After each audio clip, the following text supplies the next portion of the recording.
Welcome back. This is Newsfile. It's your most authoritative news analysis platform, and here on Newsfile, we put Ghana first. Today I had a take to do, but I want to shelve it and deal with these issues. But next week, God willing, I will deal with that take. And it has to do with the misinformation, disinformation, and hate speech and publication of other information bill. You know, the Communications Ministry is sponsoring as many as 15 different legislations to be passed in Parliament. And one of them that should get all of us our attention is the misinformation bill. There's something good to say about it. Something really very good to say about it. That we are in a digital era where there is so much irresponsibility on social media and so on, that we need to take care of. Yes, the bill, for example, if it is passed, some people's accounts will be taken down. Well, when national security is threatened, some action ought to be taken.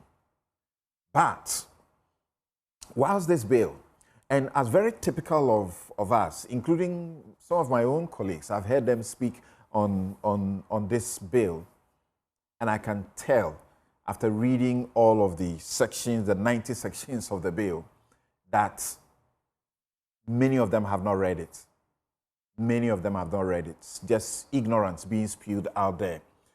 It's like the man who was on the street doing a demonstration against and asking that the special prosecutor's office should be collapsed. I'm like, really? He says he's an apostle. He doesn't have followers. Serious. Calling for the collapse of this entity. If you have a problem with somebody there, that's fine. But do you know what that office represents? I can guarantee you no attorney general will be able to prosecute their own. They can't do it. I've spoken to former attorneys general, and some of them tell me to my face, how do you expect me to prosecute the man I sit in cabinet with? Imagine looking that Godfrey Dami will prosecute Ken Ofori-Atta. Really? It will not happen. And guess what? Now we are losing in excess of $5 billion every year to corruption. That's according to those who give us the money. And we need an independent entity to fight the corruption. Well, I know enough to know that that particular office is being fought left, right, center by the people who stand to benefit if it is collapsed. I'm not talking about those who are raising genuine criticism like Manasseh Azure and co. Those who, what kind of ignorance should I call it? Bouvain, say collapse it. I don't think John Mahama will want to preside over that. It should never happen. Okay?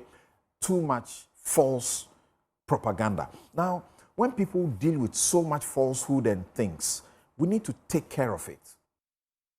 But to use such a bill, a law, to literally take away our constitutional and God-given rights to speak and that of the media should never be tolerated. There's one thing really good about that bill, and those who are reading it don't seem to have read up to that point, even if they are reading it. Because the bill is supposed to repeal the infamous Section 208 of the Criminal and Other Offences Act, the Fear and Alarm Law, which puts you in jail up to 3 years for publication of false news and rumor. We have campaigned for this particular legislation, repressive legislation, to be done away with since criminal libel law was removed in 2001.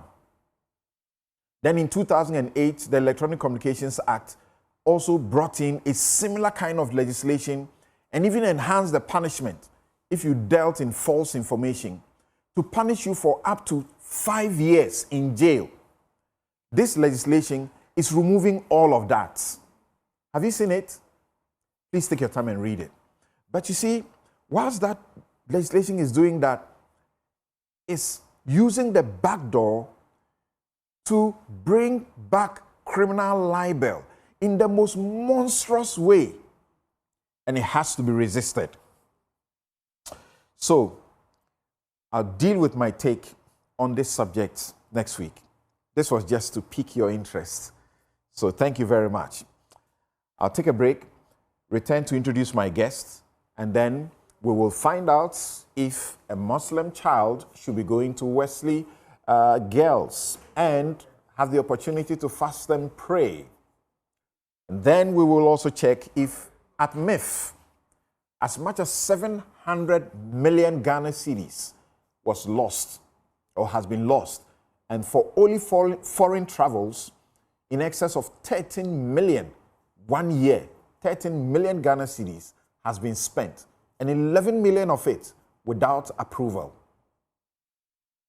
Pandai will check if the minority leader will constitute himself into a court of appeal or call it a Supreme Court to override that decision, because he has announced to the constituents that Matthew Nyindam remains their MP, and no shameful judge, no shameful judiciary who are doing the bidding of their paymasters can overturn that decision. We'll be right back. You're welcome back. This is Newsfile. It's your most authoritative news analysis platform, and here on Newsfile, we put Ghana first. My guest in the studio right away, Susan Edu-Amankwa, Executive Secretary, National Interest Movement, MIM.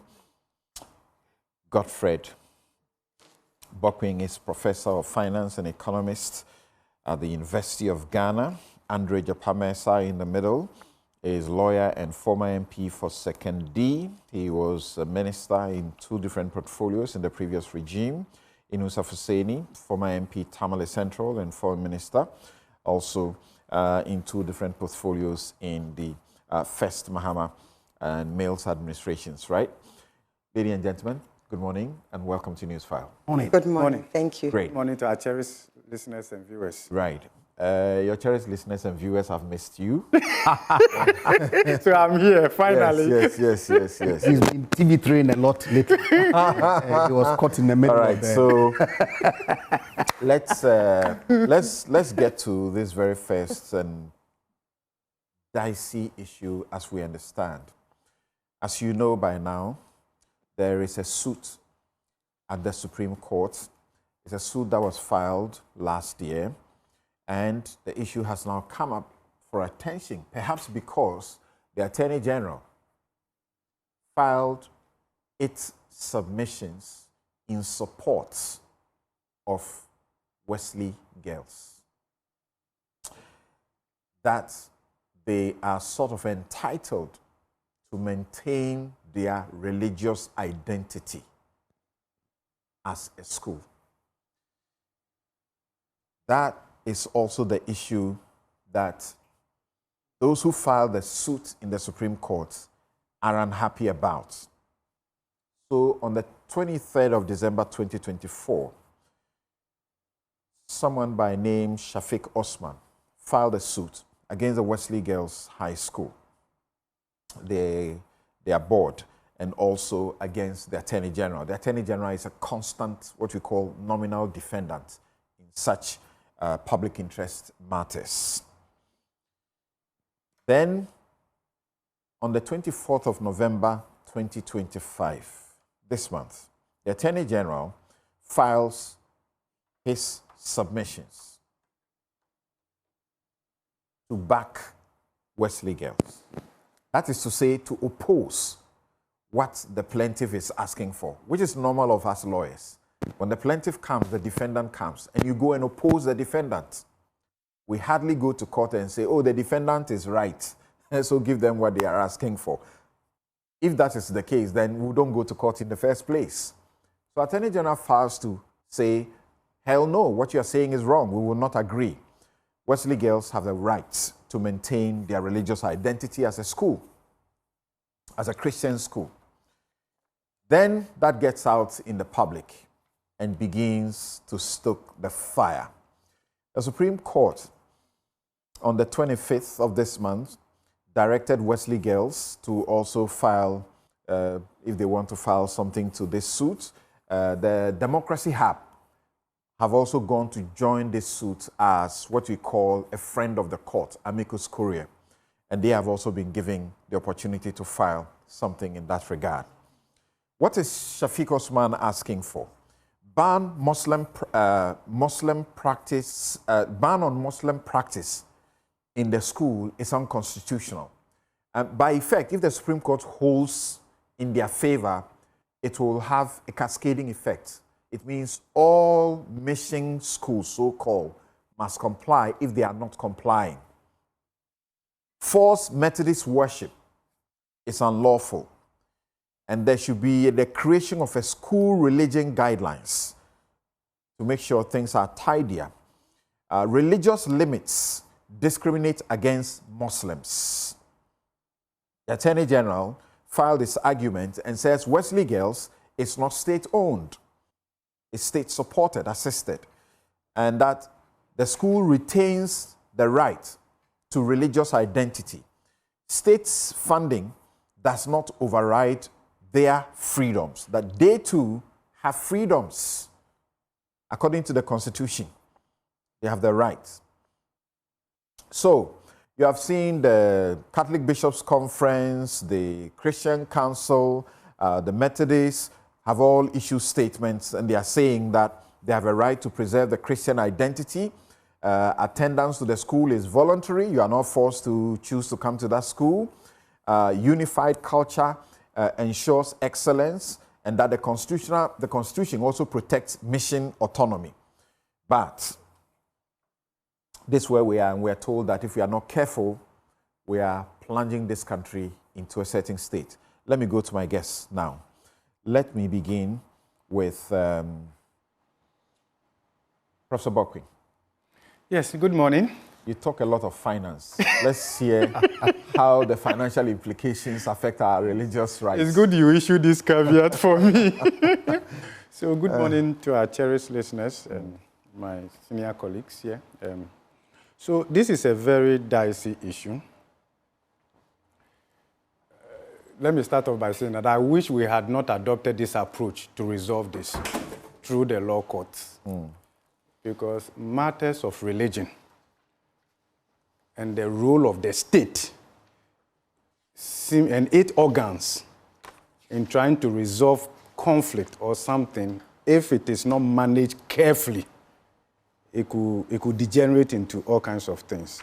So, Samson, I want to look at this from 4 different angles. Okay. Permit me.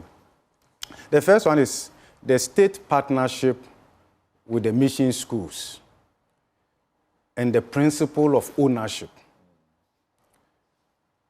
I think if you look at the dynamics and what I've also followed, it looks as though the state coming in equates to ownership or confiscation of mission schools. That has to be established. I gather from other stakeholders that to the extent that you are getting funding from the state, support compromises your identity, sort of, and your ability to enforce your internal rules and all of that. I disagree with that. My considered view is that we should be moving towards a partnership between the state and private sector, whether religious bodies or whatever, that allows the state to promote development and still allow private entities with their interest to be promoted. Overall, it benefits the state. Why am I saying this? And of course, I'm saying this also bearing in mind that I understand where my Muslim brothers are coming from, right? And then I also share my experience, what I've also encountered over the years. Some decades ago, certain religious bodies and their push towards formal education was limited. That belief equally influence how they made their investment. There were other religious bodies that felt that the way to go was education. And the way to propagate their faith and the sustainability of their model is that they will set up schools, not only schools, but hospitals, so many other interventions as a way of promoting their faith, which the Constitution allows. You will notice, and here I will commend my Muslim brothers, that there is a certain uptick of higher education, pursuit of higher education, which is very good, especially for the girl child. Especially for the girl child. And I think that is very commendable. And if you look at the approach now, compared to other predominantly dominated Muslim countries, and what we hear and all of that in terms of girl child education or access to Western education, I think we have come a long way, and I think that is very commendable. To that extent, if the approach now is that with this realization, we must now have our right in these mission schools, that is going to be problematic. It's going to be problematic because the mission schools were founded for a purpose. They have invested. They had options, but they chose to invest in this way. The state realized that it could not provide educational facilities based on its own budget. And therefore, the state's approach is to go into partnership in the delivery of education services and all of that. The principle of that partnership must be upheld to encourage private sector participation in the delivery of public services. And I'll give you a couple of examples. And where perhaps some people would think that we are majoring on the minor right now. As we speak right now, the educational facilities are overcrowded. Look, you go to the school, some are sleeping on the floor. In the classroom, some have chairs, they don't have a table. Others have tables, they don't have chairs. There is the need for investment. You will see currently, this year, that recognizing this deficit, the Ministry of Education, beyond mission schools, is partnering with other private senior high schools to absorb excess students simply because of also the free senior high school. Would that change the identity of these schools as well? The answer should be no. State assistance should not equate confiscation. That would undermine the need to crowd in private sector investment. We need to be very clear on that. And where there are perceived conflict, what should be the role of the state? The role of the state and its organs should not be to take side in religious matters like this. That would be my prescription. I'm not a lawyer, forgive me. I hope I'm not going too much into this. Is that your suggestion, therefore, that when they file the suit, the Attorney General under law should file his arguments, he should rather stay back and not file anything? The state should uphold the principle underlying the partnership between government and mission schools. Not only Christian mission schools across the board. That is what the state should be interested in, and that is where I commend the Attorney General, that state funding does not equate confiscation or ownership. That the mission schools retain their original identity and all of that. I think that is, for me, that is commendable. The reason this is important is that this should provide incentive for other religious bodies to equally what? Invest, to complement government efforts. And then on the issue of discrimination, I do not think that these mission schools actually check the faith of people before they admit them. Their doors are open to everyone. And I believe that if you interact with people, there are those who don't care. Their children can go to a Muslim mission school or a Christian mission school. Others don't care. That's not an issue for them, to the extent that they are getting quality. Others who are very particular. Those who are very particular, and all of that, there are options. There are options. And I think that survival that is based on options is far better. Look, any attempt, and it will be suboptimal, any attempt to weaken the strong in order to strengthen the weak will be problematic. What do you mean by that? What do you mean by that? What I'm saying is that an attempt to weaken the strong in order to strengthen the weak or the minority will be problematic. So the way you solve that is the state will invest in quality education comparable to mission schools. That is the way out. But the state can't match mission schools. Because mission schools, there's the infant swim and the rest, how many years are they? So which government school? So something 150 years. Yeah, something. This is where we must demonstrate. So the missions apparently that is what I'm talking about. The strength. Started the school before the state. That is something. That's the reason why I'm talking about any attempt to weaken the strong, to bring them down, in order to strengthen the weak will be problematic. What is bringing down or weakening? No, wait. Simply by, and I use simply advisedly. I know this issue is very, very contentious. Simply by allowing or liberalizing your environment, you are diluting, to allow other faiths to express themselves. It is not the state to prescribe how mission schools should pursue their faith. Oh, that's your point. That's my point. In a country like Ghana where we have different religious groups, look, something, there are others who believe that their faith requires that they don't wear any slippers. They walk barefooted. I hope you understand that. Because every place is a holy ground. There are different interests and all of that. And to the extent that, so the state's failure over the decades, the point you just made got me, searching for a provision in my constitution. In the Directive Principles of State Policy in Chapter 6 of the Constitution, I'm looking at Article 63, 36, Article 37, Clause 1.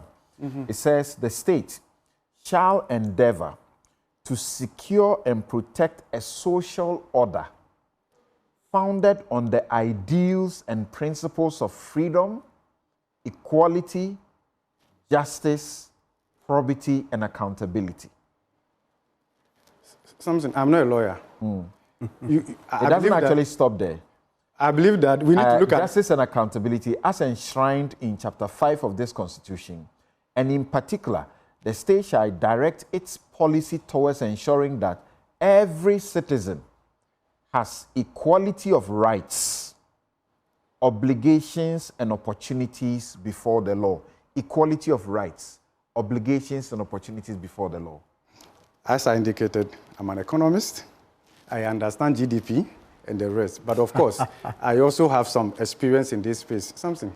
If we look at it in totality, where the state grants space for mission schools to operate, and the practice that we have ensured over the decades, where the state partners with mission schools and all of that. Look, and something, no religious body will give up its right over its mission schools.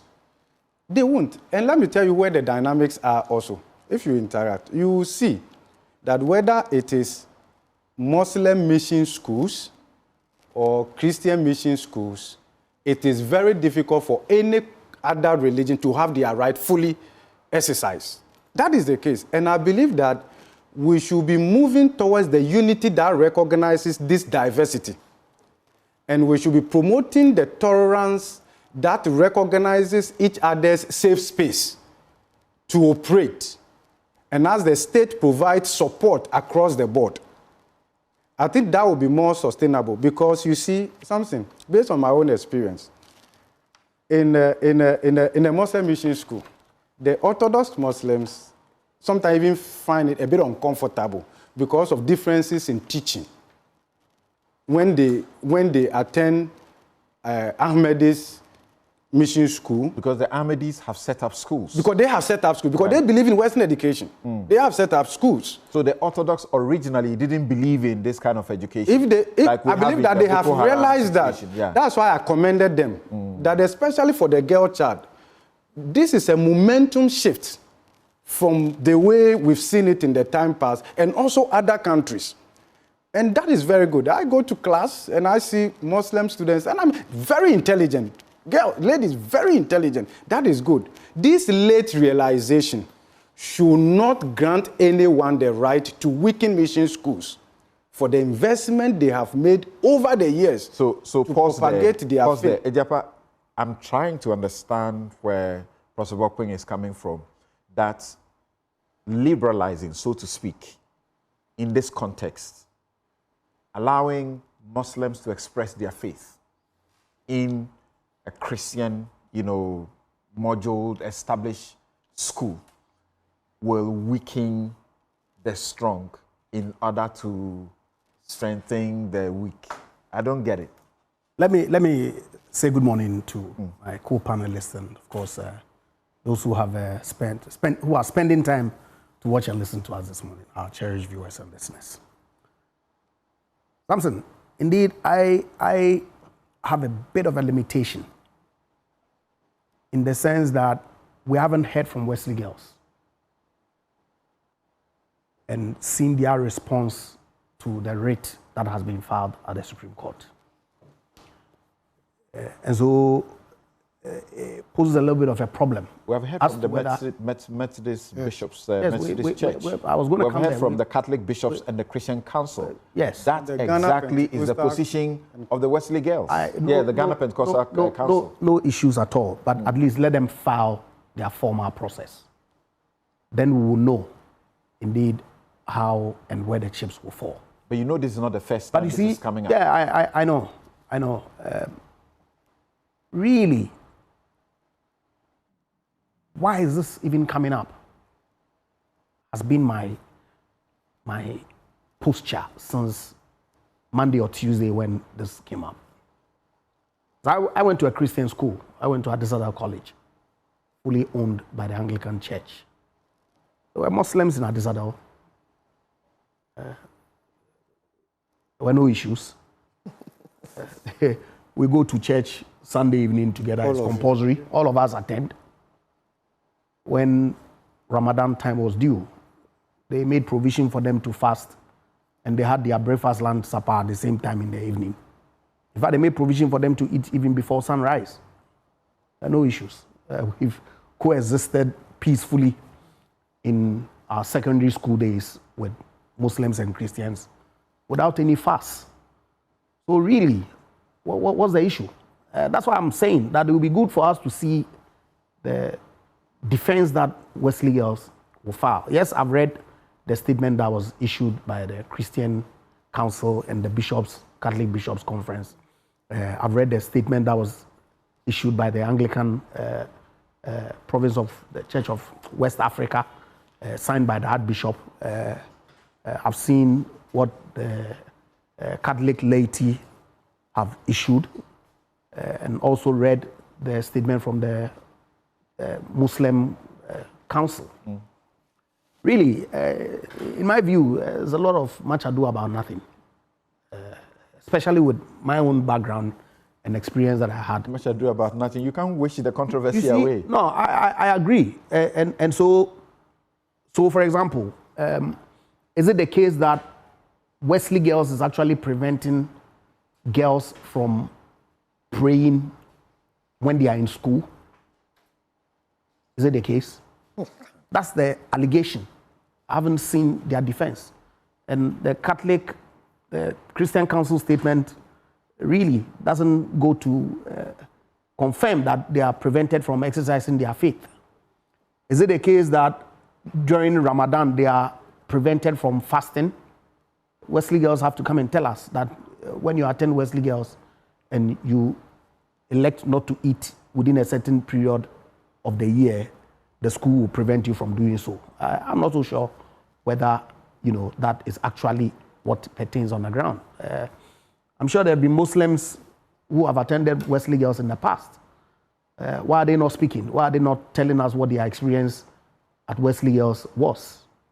Okay, is it the case that it's the hijab, okay, that they think that of necessity they have to wear it and the school is preventing them? There's a political campaign promise that will be done away with. The prohibition of that will not be tolerated in that any was school. The next question I was going to read. The role of politicians in this matter, and what they promise. And you need to be bold to name the political party that made the promise. Of course, it was the NDC. Because I'm not sure that the NPP made any sense. It was the NDC. So I don't remember hearing the NPP if they made it too. So why is the president not speaking?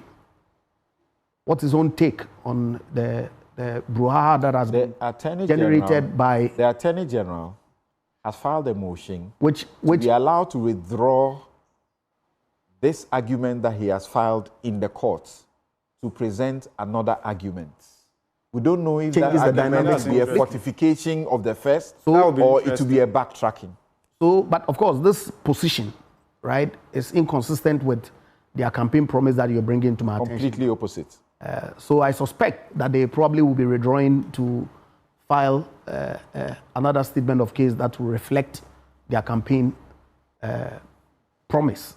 In that case, then maybe the view that Professor Bokpin is expressing, that seeking to weaken the strong to enhance the weak, okay, then becomes an issue. I will still insist that because of my own limitation with respect to, and Samson, I say so because you know how we operate. The church may have issued a statement saying one thing, and the process that they will file may reflect something else. And so let's wait and see what Wesley Girls, within the next 14 days or so that the court gave them, will file. And then we can better interrogate the issues. But if politicians have made commitments, then they ought to bear their cross.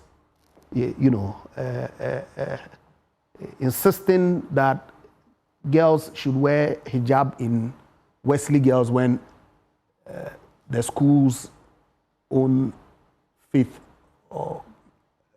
doesn't permit it, would be a clash between the school exercising their own rights. Let me hear from Susan, but before I do so, there's an old girl who sends a message. It's quite a bit, but I think I should read all of it for some perspective.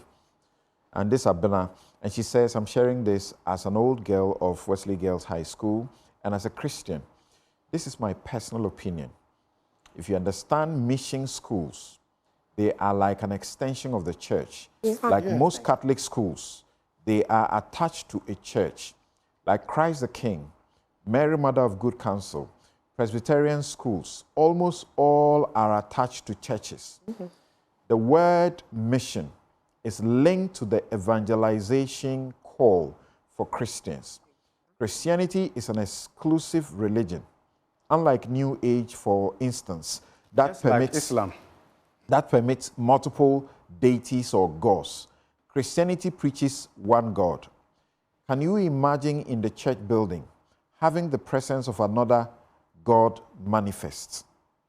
Even in African traditional religion, I don't think if you approach a fetish, you can bring another God into their presence. Please let us not mix constitutional rights and practices of religion. How do you know perhaps allowing the worship of another God in the premises will affect the functioning of the school? Because this is a matter of faith. Faith is a big deal and practicing it has ramifications. Otherwise, why do we bother with faith and religion? Wesley Girls has been under a lot of pressure and the quality of the school is under siege. Please, our Muslim friends, let's not get confused. The state needs to set up and sort out the issue of education because the government has done abysmally in the last 20 years. Wesley Girls is not a government school. And something, the Susan. Failure of the state to do the right thing, mission school should not pay the price for it. I'm still trying to appreciate your point. Yes, Susan. So I went to a mission school, and so I want to give my practical, like I've not said, the mission schools were set up to help to propagate the faith, okay? They were set up to extend your faith. In fact, when I was in Christ the King, in primary school, when it came to common entrance, if you were Catholic, you were encouraged to pick the Catholic schools. So you were encouraged to pick the Holy Charles, the St. Mary's, the St. Roses, etc. You understand? They would always encourage Catholics to pick Catholic schools as a first choice before picking any other choice. You understand? So that you could still continue to grow in your faith. So the mission schools were set up for a particular purpose. Now, the state comes in and says that you have more coverage, you have excellence, you have a certain ethos where people coming out of your school have certain values and principles. And it's not just about academic excellence, it's about a holistic education. So in my responsibility to ensure that there is the growth of my people, I will partner you so that you can help me in this responsibility. It's not a takeover. You understand? It's not a takeover by the states. And I think we all need to recognize that. As I said, I went to Holy Child.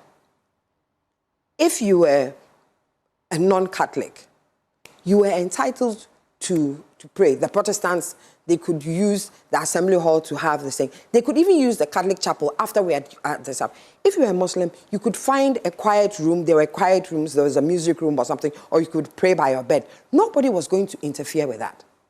As long as your practice of your faith did not interfere with school rules. Look, I as a Catholic child, I can't decide that prep time I will be in the chapel. I will be punished. Because prep time, I'm supposed to be in the classroom, not in the chapel. I can't say that this is a Catholic school, so prep time, I want to be in the chapel to pray. It won't happen. You will be punished. You understand? You are supposed to be at a particular place at a particular time. That was the discipline. It wasn't willy-nilly. Yes, we can pray. You understand? If you are not supposed to be somewhere at a particular time, you are not supposed to be there. You see, so there was no discrimination because as a Catholic child, I couldn't just walk into the chapel willy-nilly and say that I'm praying when my friends are in the classroom or in the dining room. Catholics also have a fasting period, a 40-day fasting period. They don't encourage adolescents to fast, given that we do all sorts of activities, etc. That's true. But if you said you were going to fast, nobody was going to force feed you. We had supper at 5:30. They don't encourage adolescents and security people in the security services. Okay. Once they are on duty to fast. I understand. But if you said you were going to fast, you understand, and you were going to break your fast at 6 o'clock, we had supper at 5:30. If you like, sit there, but be physically present because dining is compulsory. And decide to wait till 6 o'clock before you eat your food. Nobody is going to have any problems with that. As long as by 6:45, you were in the classroom for prep. You understand? So there were means and means of practicing your faith. But you can't say that at 3 o'clock, you know that the Muslims have a 3 o'clock prayer. At 3 o'clock, we are sitting in the classroom studying. But as for me, I'm going to leave and go and pray. It won't happen. You understand? So you can't say I'm being discriminated. It doesn't happen in the workplace. No, but even so, it won't happen, But if it was a school program. It depends on what. You understand? The school program, let's say, on Wednesdays, we all had to be in the chapel. You can't sit in the dorm and say that, I'm not Catholic, so I'm not going to the chapel. It was a school program. We had to be there. The fact that you are sitting in a chapel does not mean that you are practicing my faith. Even Catholics themselves who sit in the chapel does not necessarily mean that they are present. They are physically present, their minds are probably somewhere. Haven't you heard in the Catholic Church where they say that communion is for practicing Catholics? So that means even within the Catholics, they are differentiating to say that communion is for practicing Catholics. That means they are Catholics who are there in name. The fact that you go and sit in the chapel as part of the school program and the discipline does not mean somebody is forcing their religion on you. I saw you annotating You understand? the Ghana Catholic Bishops Conference. I would have something to, you have a number of statements to say. But so when they say that they are forcing them to practice Methodism or they are forcing them to practice Catholic, it doesn't mean that. It just means that be physically present. This is where we are all supposed to be at this time. You are there. It's a discipline. And I don't think it is haram. Because if it was haram, I don't think the chief imam would have gone to celebrate his birthday in the Catholic Church. You understand? You spoke about the regime there where the Protestants, the non-Catholics, are also able to go through their worship. They are able to use the chapel to do that? Yes. So, as for the Muslim, they should find any place and do that. Because they won't How do about it. getting them a mosque? That's in a Catholic school, seriously. We don't have a Protestant church in the Catholic school. They can choose to use the assembly hall if they wanted to, you understand? Or they could use the chapel if they wanted to, you understand? But I don't think the Muslims wanted to go and use the church, you understand? That doesn't happen. You get it. But we're not going to build mosques on our schools because we have an identity. Like I said, the mission schools were not built to be secular. Your mission schools are now assisted schools. They are assisted schools, but the taxpayer is funding them partly. So do we want... Taxpayer, is part you don't discriminate the money where it is coming from. Whether it's coming from a Muslim or non-Muslim. So no, but then we are pushing to that place where we are looking for a polarization, where I will say that if you are coming to my school, bring your baptismal card, and that the mission schools should revert if they want to have their property to say that this partnership is not working. If the mission school is for evangelization, it's an extension of the church. Exactly. Then, like Paul did, he said when he got to the Jews, he behaved like one and so on. Why don't you rather attract these people with the mindset of seeking to evangelize them? Let me tell you. You want to in terms of admission. We are not they don't check their back. But when we even talk about Buddhists, they've admitted Muslims, No, but even so, when we talk about evangelization, it is not necessarily having to go and bring people from other faiths there. There are Catholics who are in danger of losing their faith. We will start with them. You understand? Look, I mean, people talk about, sometimes they say, from the time I was young, the Catholic faith is shrinking. Do you know what one Jesuit priest said to me? He says, don't believe that. And even if it is shrinking, it is being left with the people who know their faith and understand their faith. Right. And it will stay strong. So I'm not worried about... The Catholics emphasize on the Catholic social teachings. Yeah. So there can be a lot that will be done in a Catholic setting, which is not exactly like picking a Bible and worshiping and so on. Catholic social teachings, which the Catholics believe it is important to them to forming an individual to be a person of integrity, be a person who fears God and so on. I have a story on that. You know, when I was younger in school, we had this organization. It's called YCS, Young Christian Students. Outside Africa and everything, it's called Young Catholic Students, IYCS, International Young Catholic Students. But we called it Young Christian Students. And we met every year at a congress. Now, some of the schools in the north came, and our mantra was conscientization of people so that they can grow to their potential. And we believed in social justice. So we said, see, judge, act, reflect, act again. And we believed in conscientization and social justice. See, so we went out. Reflect, and... See, judge, act, reflect, act again. And that was it. So you saw a situation, you made a judgment, you act, you reflected on your action, and you acted again. And it was about social justice, to see things the same. You know, when they came for the Congress, and we were asking about the projects that they did, and they were mentioning their names at the interview, we were like, but these names don't sound very Christians. And they said, yes, we are Muslim students. And we're like, you are in YCS. They said, because we understand conscientization of people. We understand what social justice means. We believe in see, judge, act, reflect, act again. It had nothing to do with saying an Hail Mary or not. So they could identify with the values. Are we digressing from the subject? Okay, so let me say something. The Catholic, the mission, the same. Schools. The mission school. Not just the mission schools, but it is health care, you understand? And in various other social services. Does the government want to partner with? Because it is making it look as if the missions have done a deal with the devil, and now it is coming back to bite them. When they had openly opened their heart to say that everybody deserves a good education. Everybody deserves to be holistically educated. And so They are simply saying, don't impose your ways on me. Don't restrict me from exercising but mine. Nobody restricts them from exercising it. I will be hard-pressed to say that don't pray. And that when in the time that you are allowed to pray... You said a while ago... You said a while ago, because a Muslim will have to observe 5 times of prayer at specific periods. Yeah. And because you are in the school community, you can't allow that. No, but you see, there has to be order. That is why we had those boarding schools, to teach us certain things.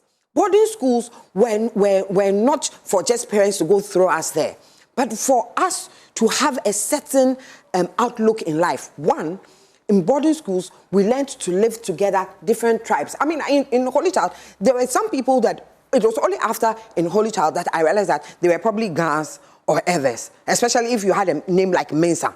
Because there, we all spoke Fanti or English. You understand? If we were in Fanti land, we spoke Fanti. We didn't, and that was the reason.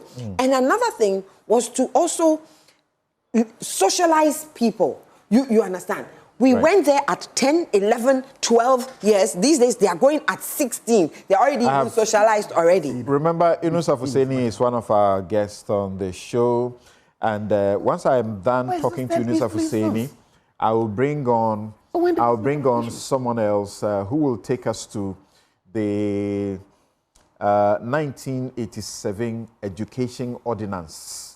The 1987 Education Ordinance. Some people say... I mean 1897. 1887. 1887. Some people say this is what began everything. There's a section 7 of that ordinance that directs religious teachings shall not form part of the instructions to be given in any government school. Section 8. Assisted schools shall, on being allowed by the Board of Education, be enabled to receive aid from public funds of the colony on the following conditions. Condition number 1, that the school be open to children without distinction of religion or race. Which happens? That no child receive religious instructions objected to by the parent or guardian of such a child, or be present when such instruction is given. If you speak to, and some of my Muslim friends have gotten in touch with me, Hamida, he said, yes, I went to a mission school. I attended all the church service, but the point they are making is that, why do you make me attend your church service? That's seeking to push on me what I don't want, right? But we'll get there. Yunus Afuseni, thank you very much for joining us. Thank you for having me. Great.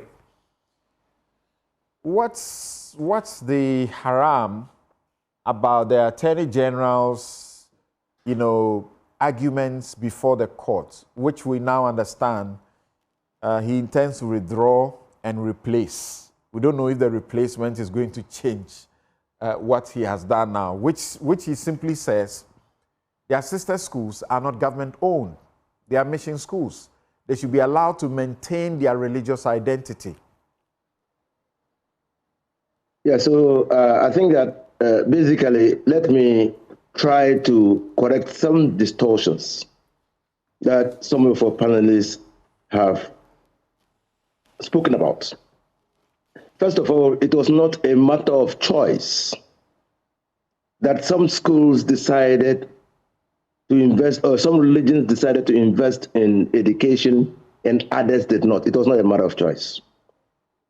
The education that we have is tied to our colonial legacy. The first university in Africa was built by Muslims in Mali, the first university. Now, education, Islamic education came into Ghana, Gold Coast, long before Western education, long before Western education.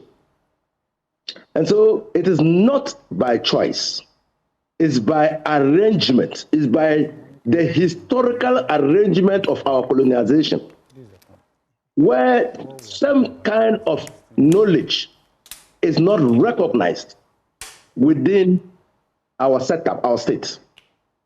So that is, we must understand that.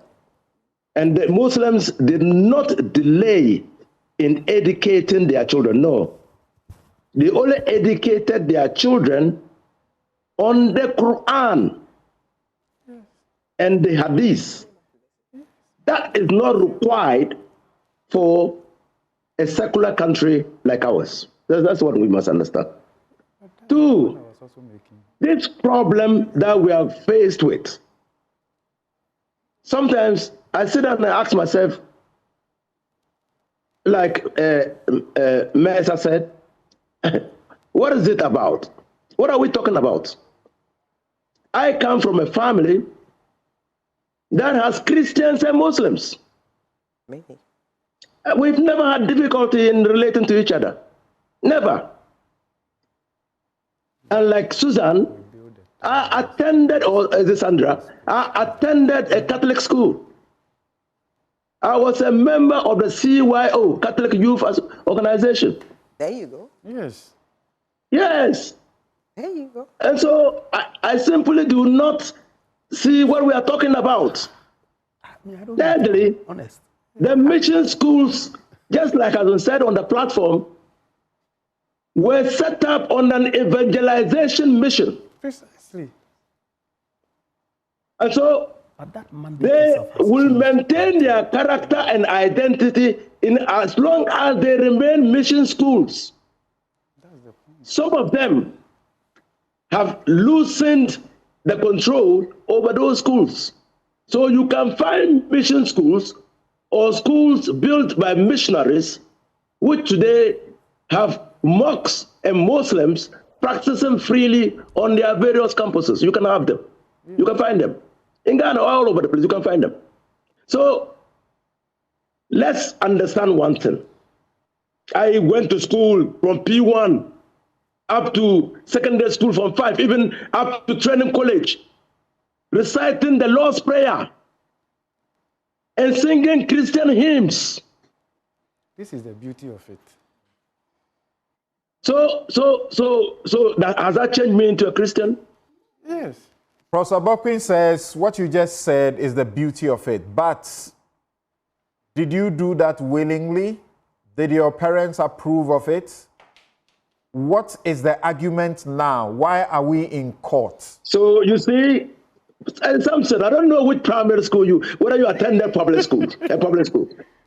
I attended Chogu Primary School, which was a government school. And at assemblies, I recited the Lord's Prayer. Correct. I also attended a public school. I attended a public school and we recited the Lord's Prayer. You never found, even in that public school at Chobu Primary School, they recruited a Muslim teacher to come teach us how to pray in Islam. And we had a Catholic father or a reverend who came to take students through the Christian faith. There was no problem. There was no problem. So I think these are fault lines. And when I heard what's the problem now? Yes, go there. When you heard of the suits. There are fault lines. These are fault lines that we must guard carefully. Yes. And religion evokes passions of people. And because religion evokes passions, it can lead to undesirable consequences. Yeah, so when you heard of the suit, what did you think? So when I heard of the suit, I said, why will Shafiq sue the Wesley what is it? Girls. Wesley College, Wesley Girls, to ensure that their school is run like a secular school? Why didn't he get opinion leaders within the Muslim community to engage the administration of Wesley Girls to see how they could arrive at a compromise and allow the people to observe their faith? Continue to engage. Because it can be done. It's done. So in St. Joseph's, at St. Joseph's, anytime that the Christians and Catholics were praying on campus, we were allowed to go into our different faiths and worship.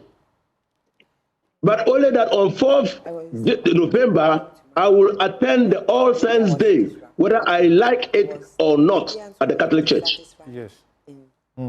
Now you are saying he should leave it to this discretionary, dictates.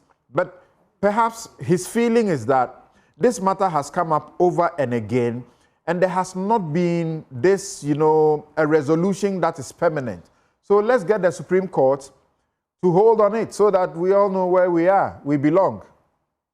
My fear is that when you apply the strict dictates of law in solving a social problem which has religious underpinnings, you risk further fracturing society.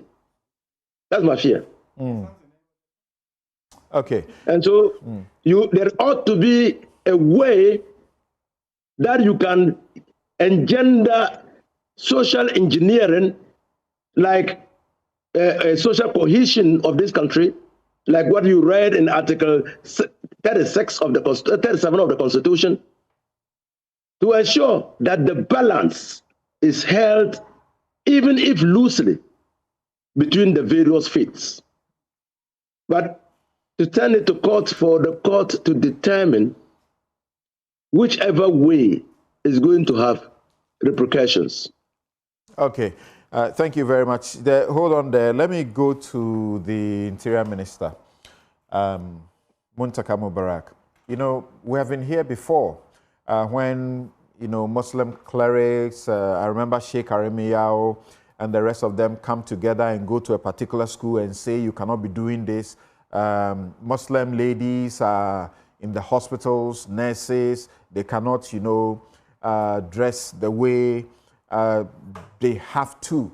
And these matters have come up, and it's resulted in the NDC actually making it a campaign issue that will not be allowed. I remember, I'm sure I heard President Mahama particularly speak directly to that issue, that it will not be allowed.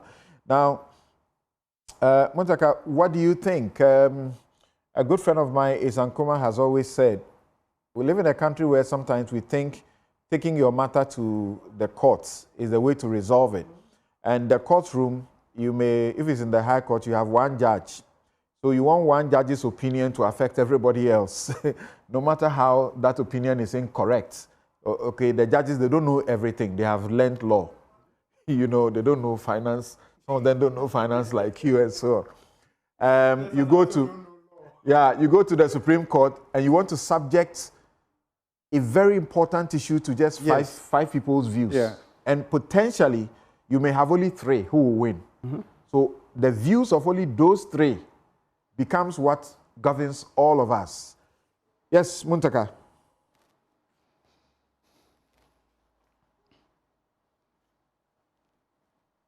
Okay. So Muntaka will join us because this matter has come up over and again, and he's had to speak to it. Harry Edrisu, you remember him, and what he said is what we have been projecting for you. He said that's before this, that we will not countenance any action by any person to deny any Ghanaian girl the opportunity to profess or practice any religion. Okay? This is what he said. And if you take this against what the NDC also, was campaigning for, they say that's the inconsistency. I'll share a few messages. And remember that this government-assisted schools actually sat down with the education ministry and they signed an agreement. Yes. Yeah. In which agreement they agreed, I think about how many, 13 of them or so or more. Yeah. I have a copy of the agreement. In which agreement they agreed that there will not be a situation that leads to this kind of thing. Yes, Prof, you have been itching to say something. Yeah, so I agree with Honorable Fuseni that this issue is very delicate. And I'll prefer that we choose the path of dialogue and continuous engagement. So that, because context is what defines all that we are talking about here. Mission school, that's a contest. Different from a public school, fully funded and founded by the state. And Samson, if you check across the schools, you will see variations, even when it comes to discipline, how public schools are and the mission schools are. It's amazing for which reason people desire to take their children to what? Mission schools versus maybe purely public schools. It's not only that. From kindergarten, you will see it running across. So with this right and all of that, context is what defines the limitations. What is allowable, to what extent and all of that. And I agree with Honorable Fuseni that some mission schools over a long period of time have come to make some level of concessions through engagement, not through the law and all of that. So let's continue on that path because you see, this when you go to Ahmadiyya... This MOU agreed yes. that there will be provision of worship spaces for diverse religions. That's always been the case. That there will be prior permission is required before fasting. Prior permission is required. Remember that when the children are there, the school administration and the teachers, they are in loco parentis. They assume the role of parents. Yes. And they must be responsible. If anything happens to them, they'll be questioned. Yeah. And I'm sure Wesley Girls, they've had instances, examples of... They have examples to tell you why they keep to a certain strict routine. Yes. Students must conform to school's values, and there should be religious diversity, acceptance of such. So why are we here? Why are we here when this MOU was signed by all those who matter? Ahmadiyya Mission, the AME Zion Church, the Anglican Church, the Assemblies of God Church, the Ghana Baptist Convention, the Catholic Church, Evangelical Presbyterian Church, Office of the National Chief Imam, the Methodist Church, the Presbyterian Church, the Salvation Army, Garrison Education, and Police Education. All of them signed. So why are we back to this place? Let me put that question to the Interior Minister. Before that, let me share a few of your messages here. Isaac says, at Aquinas, St. Thomas Aquinas, a Catholic school, the prospectus we were giving had as one of the associations we are free to join as AMSA. You know what AMSA is? Aquinas Muslim Students Association. But all of us did worship together as one unit at assembly using Catholic methods of doing things. And AMSA had a makeshift sort of mosque on campus, even though this is a purely Catholic boys' day school. This one, oh, your messages are really long. Oh. It's a serious matter. It says, Christians discussing issues that affect Muslims without their input is like discussing gender issues without women. It's wrong as a principal, I don't know what you're talking about. This is a wrong platform. You are listening to the wrong place. Because we have Muslims, we have Christians here as well. Let me just go to Muntaka. Hey. Good to see you, sir. Ah, good to see you. My lawyer. That I need him most. I can't find him. Yes. So my mind goes back, way back, when these issues come up and you make an intervention. And I saw how you would use to galvanize the chief imam's office and all the sheikhs to sit down and talk. Yes. Why are we here again? Well, it's so sad that we are here once again. And I'm happy to say, like you rightly said, the MOU was signed under my ministry. I became the Minister of Interior. I used a peace council to get them because, you see, we are, I'm sorry to say, for lack of better, we seem to be pretending as people. We don't even try to go and find out what is the genesis of all this. Okay. I mean, tell them, I sent you what I sent you. We had colonial masters who came for a mission. It was to colonize us and exploit our resources. And along that, he's talking about the 1878 they started an education unit. He shared with They started trying to educate us. Then churches were forming their schools. They were having challenges. And let me say here, go check the record. And I say all these schools, they should be sincere. Because you see, we are talking about ethics and morality. And that is the center of the church and the mosques. They were having challenges running the schools. None. Go and check the record. Not a single faith school, whether Muslim or Christian, was forcibly taken by government. There's no one. Each of them had to apply to join. Each of them. Not one was coerced into handing it over to government. No. All of them had to apply. And in 1887, we had this ordinance, that's Cap 67. That says that, well, we don't have a problem if you want to government funding, but these are the conditions. Will you accept? We'll finance you. You can't accept? Run it as your private entity.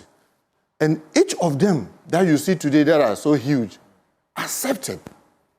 And that was the condition under which the colonial masters, and I mean, I sent you that, I mean, and Section 7, and I'm sure those ordinances are there for everybody to go and cross-check. Section 7 of the Education Ordinance of 1887, that's Cap 67, articulated the following. Direct religious teaching shall not form part of the instruction to be given in any government school. Section 8 states, assisted schools shall, on being allowed by the Education Board or Board of Education, be enabled to receive aid from the public funds of the colony on the following condition. So you see, the first one is talking about government schools. Yeah. The second one is talking about assisted schools. Right. That the school be open to children without distinction of religion or race. And that's what we continue to practice up to today. That's why the school selection selects you and puts you anywhere. It doesn't allow you to say that, I won't go to this school because it's a Muslim school. I won't go to this school because it's a Christian school. Because of the inclusivity. And assisted school means faith-based. That school not being a government school, receiving financial assistance from the government. Yes. No, and that's most important here. 6, Section 8(6), that no child receive religious instruction objected to by the parent or guardian of such child, or be present when such instruction is given. And then the interpretation column, that's Section 3, says, assisted school means a school not being a government school receives financial assistance from the government. And this was 1887, long before we had independence. And when we had independence, this was what is in our Education Act. Just to keep the inclusivity. This is what we had in our Education Act of 1961. And I'll just read a section. Section 22 says, provisions relating to race, language, and religion. A person shall not be refused admission as a people to, or refuse attendance as a people at a school on account of the religious persuasion, nationality, race, or language of that people or of either of the parents of that people. 2, a test or an inquiry shall not be made of or concerning the religious belief of the people or student prior to their admission to a school or college. 3, a person attending or desirous of attending a school as a people shall not, if parents object, be required to attend or to abstain from attending, whether in the institution or elsewhere, a Sunday school or a form of religious worship or observance or instruction in religious subjects. Why did I make reference to these two? Listen, I'm sorry to say, I sit today as the Minister for Interior, and yesterday we just finished a West African security meeting with all the ministers from West Africa, and then we were gracious to have the Minister for Interior for Netherlands sitting in. You may not believe me, our forebearers did so well by putting this to keep us together. Mm-hmm. They did so well. Mm-hmm. From colonial time through independence to today to keep us together. That is why myself and Mercy, we can play, we can do any other thing without even asking what tribe is he. Without he being conscious about what religion I have. But Samson, I heard some of the arguments Prof and my sister were making. Believe me, since this struggle started, we have never asked, when I say we, I'm talking about the Muslims community, that allow us to build a church, a mosque in a Catholic school. Never. Never. All we are saying is that... So on that point, before you continue to develop it, the plaintiff in this suit, Shafiq, yeah, he says, he confirms what you have just said. Yeah. He says, we are not seeking to build mosques in mission schools.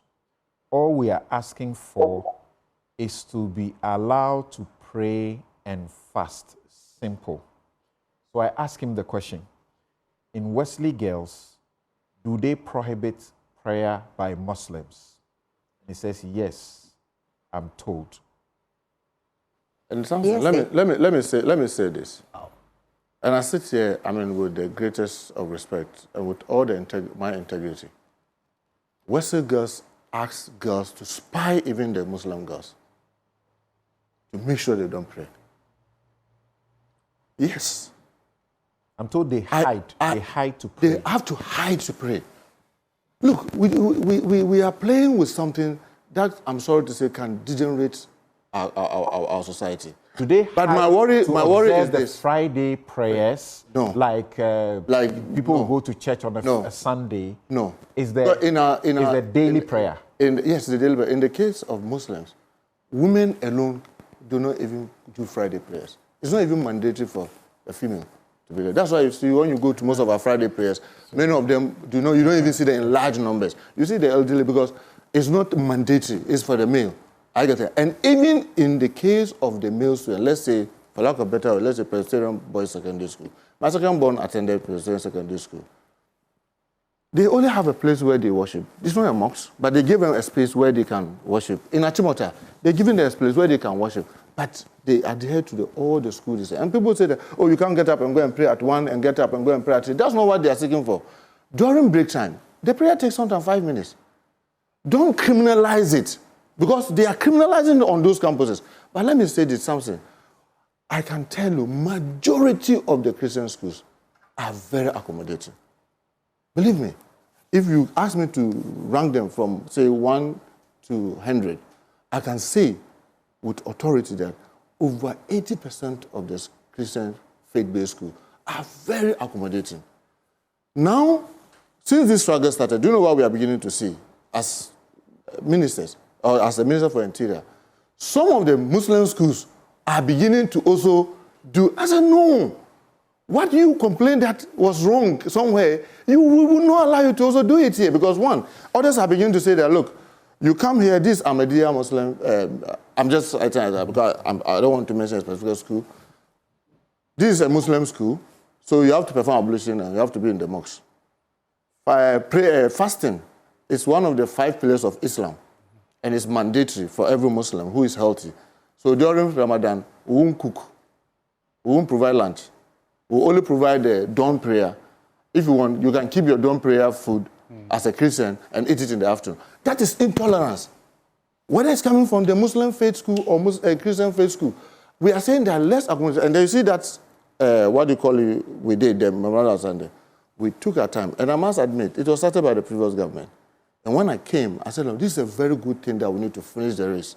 So together with the Minister for Education, we tried to get this thing signed. You see the people who signed 13, almost all the heads, including the garrison education and the police education, they all signed that will be accommodative. And accommodative varies. But what is happening in some of the schools is that they virtually criminalize even you trying to say that you are of this faith or that faith. And Susan was talking about order. Yes. So we are in the school, and the Muslim student has to move out how many times? Maybe 3-4 times during the day to go and pray.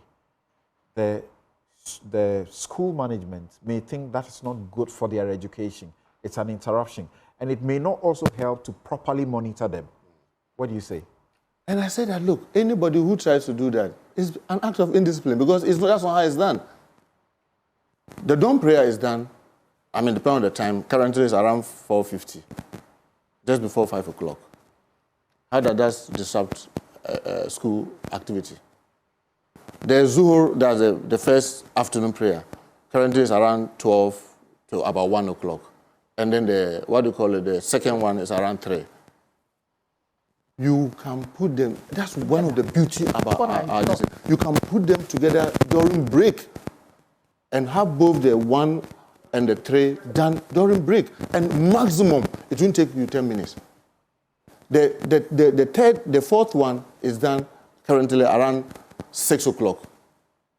And then the last one, that one even lasts it starts from 7 up to around midnight. Meaning that you can go for prep, finish even prep, and come and observe it. So if anybody says that, because I'm a Muslim and I'm in even TIMAS, TIMAS Secondary School, will not allow you to say that, oh, it's 12 o'clock, I'm going to go out to pray and come back. And then 3 o'clock, I'm going out to pray. No, even TIMAS will not. Islamic Secondary School in Kumasi, they will not allow you because they know you can do that during break time.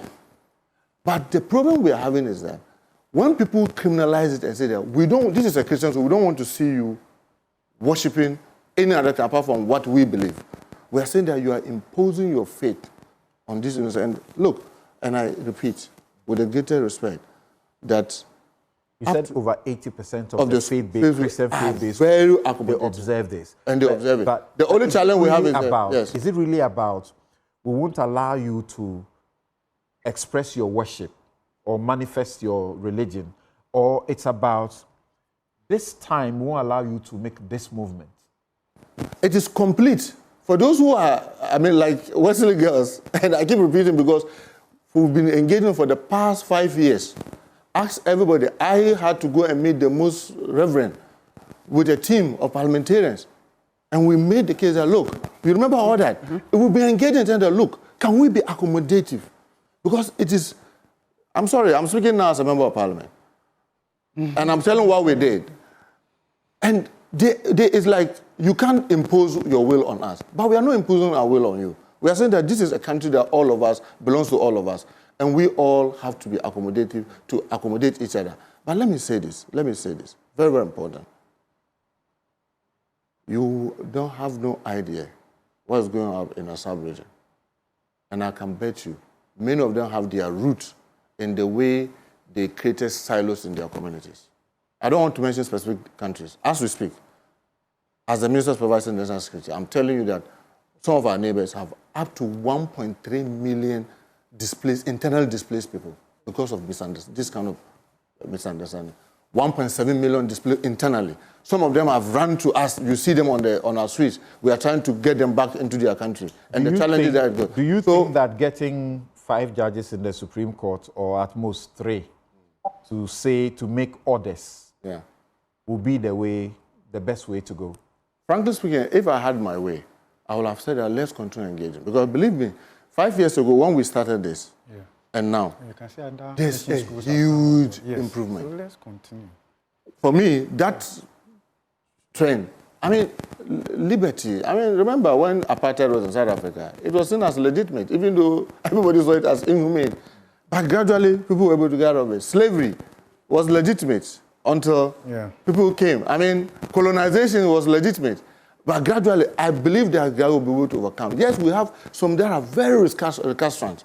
Because even the Methodists that we are saying, I know some Methodist schools who are accommodating. Yes. Others are not. And we are saying that, and my worry, frankly speaking, is when our religious leaders step in, because they tend to fuel the crisis even more. And for me, and with all greater respect and humility to them,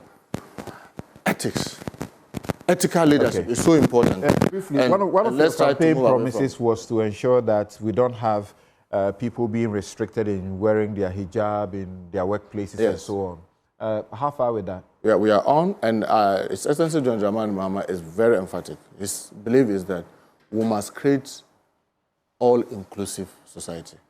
Let's not segregate ourselves and disadvantage each other, because for whatever reason, if I disadvantage my sister Susan, I haven't done anything. Okay. Yes, Prof. Bokwin, you wanted to say something? Yeah, I mean, we, as I indicated earlier, you will see variations across mission schools and how tolerant they are to other people. You will see not only mission schools, even Ahmadiyya mission even the school Muslims, and the rest of the Muslims. I mean, I attended one, and I'm very grateful. And I always say it's the best school in Ghana. Which one? Kumasi? No, not Kumasi, unfortunately. You understand that? And something, I mean, there are routine practices in Muslim schools that every Christian goes through once you attend. Yeah. Assembly, some recitals, and all those things. It's everywhere.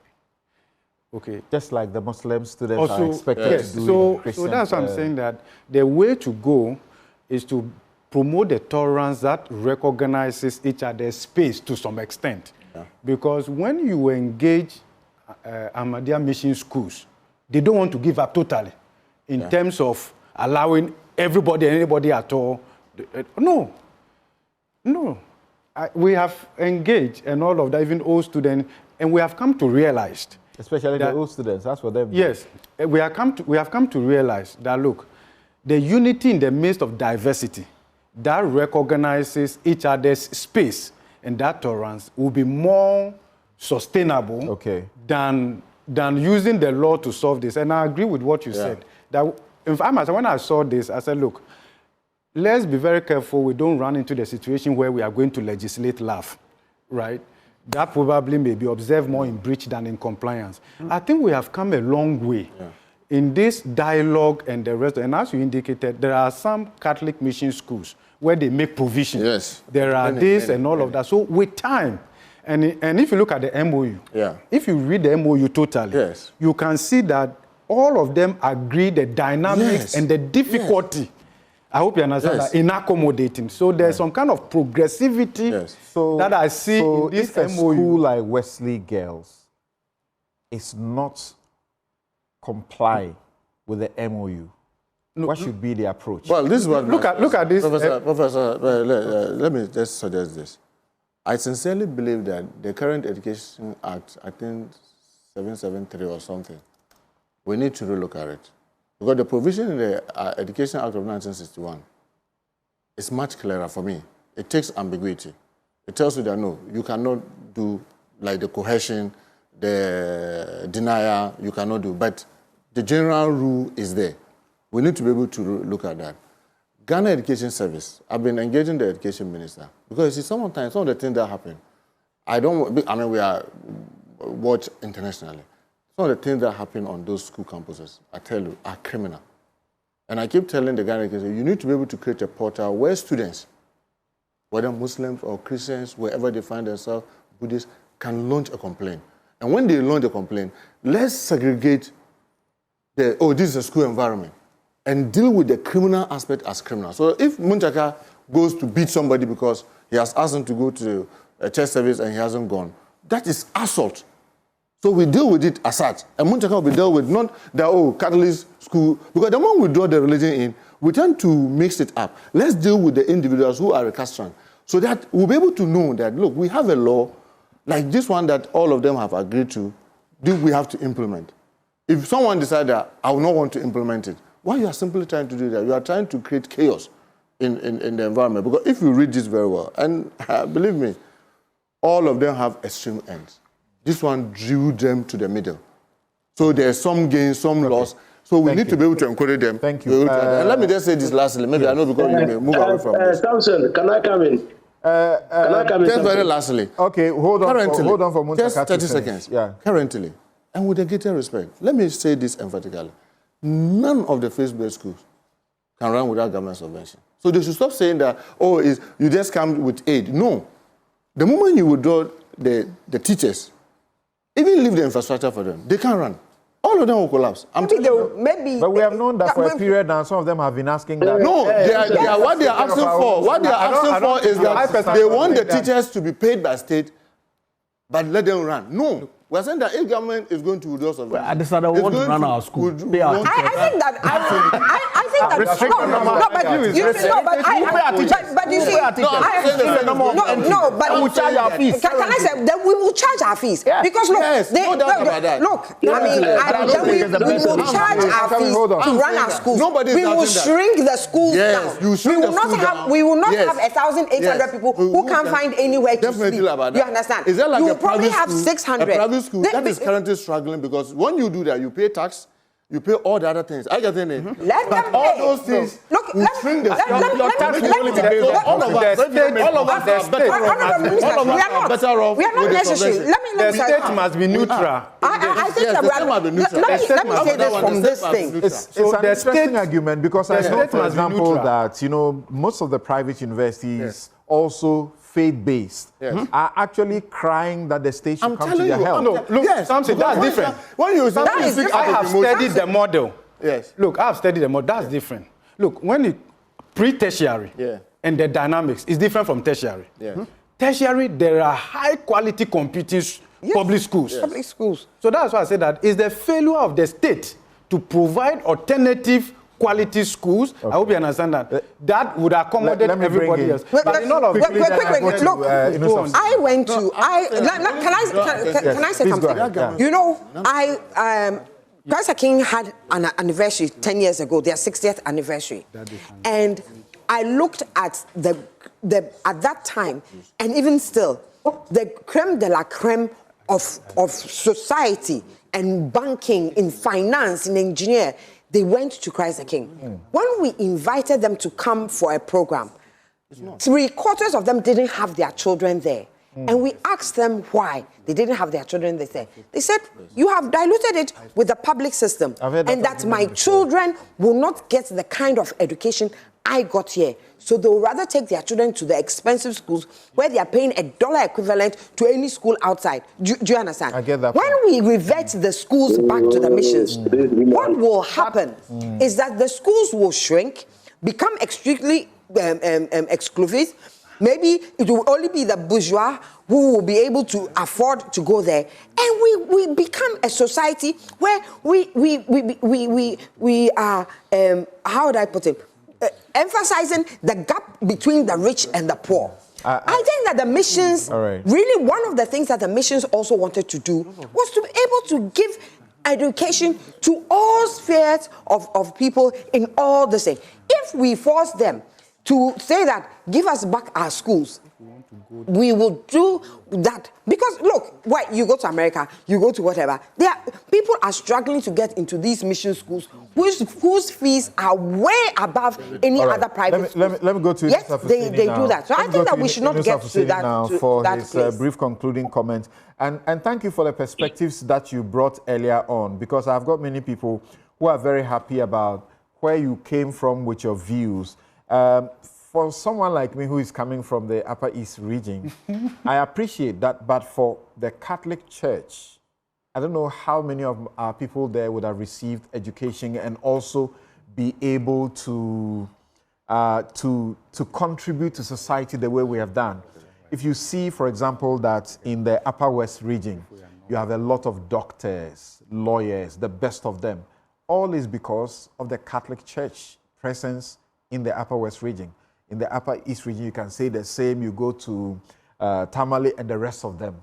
The story remains the same. So we must not do anything to as it were you said, weaken the strong, the people who brought us the foundation for all of these things. I sit on a faith-based schools board, and I appreciate some of these issues. They are delicate. Yeah. Let's hear you quickly. So, I mean, we must get things straight. Now, nothing prevents a faith-based school to run an exclusively private school based on its faiths, its values. Yes. Nothing. So if you are a Catholic school, and I tell you, the St. Charles Secondary School, until recently, was run as a faith-based school until they realized that they needed government assistance and opened the school up. I told you I attended St. Joseph's. I couldn't apply. Their name was not on the common entrance form, and they did not take government subvention. Now, when they took government subvention, they applied for government subvention, they had to open up the school because the money comes from the people of Ghana, and the people of Ghana includes people of all faiths. That is why we need to look at accommodating everybody. And we can do it. We can do it by allowing people to practice their faith without compromising our values. I urge you, Susan, I urge you, Doctor, I urge you, Mercy, that it is possible to do it with getting people into schools practicing their various faiths. Mind you, faith is an inherently private affair. 100%. And so let's not. I see great false lines.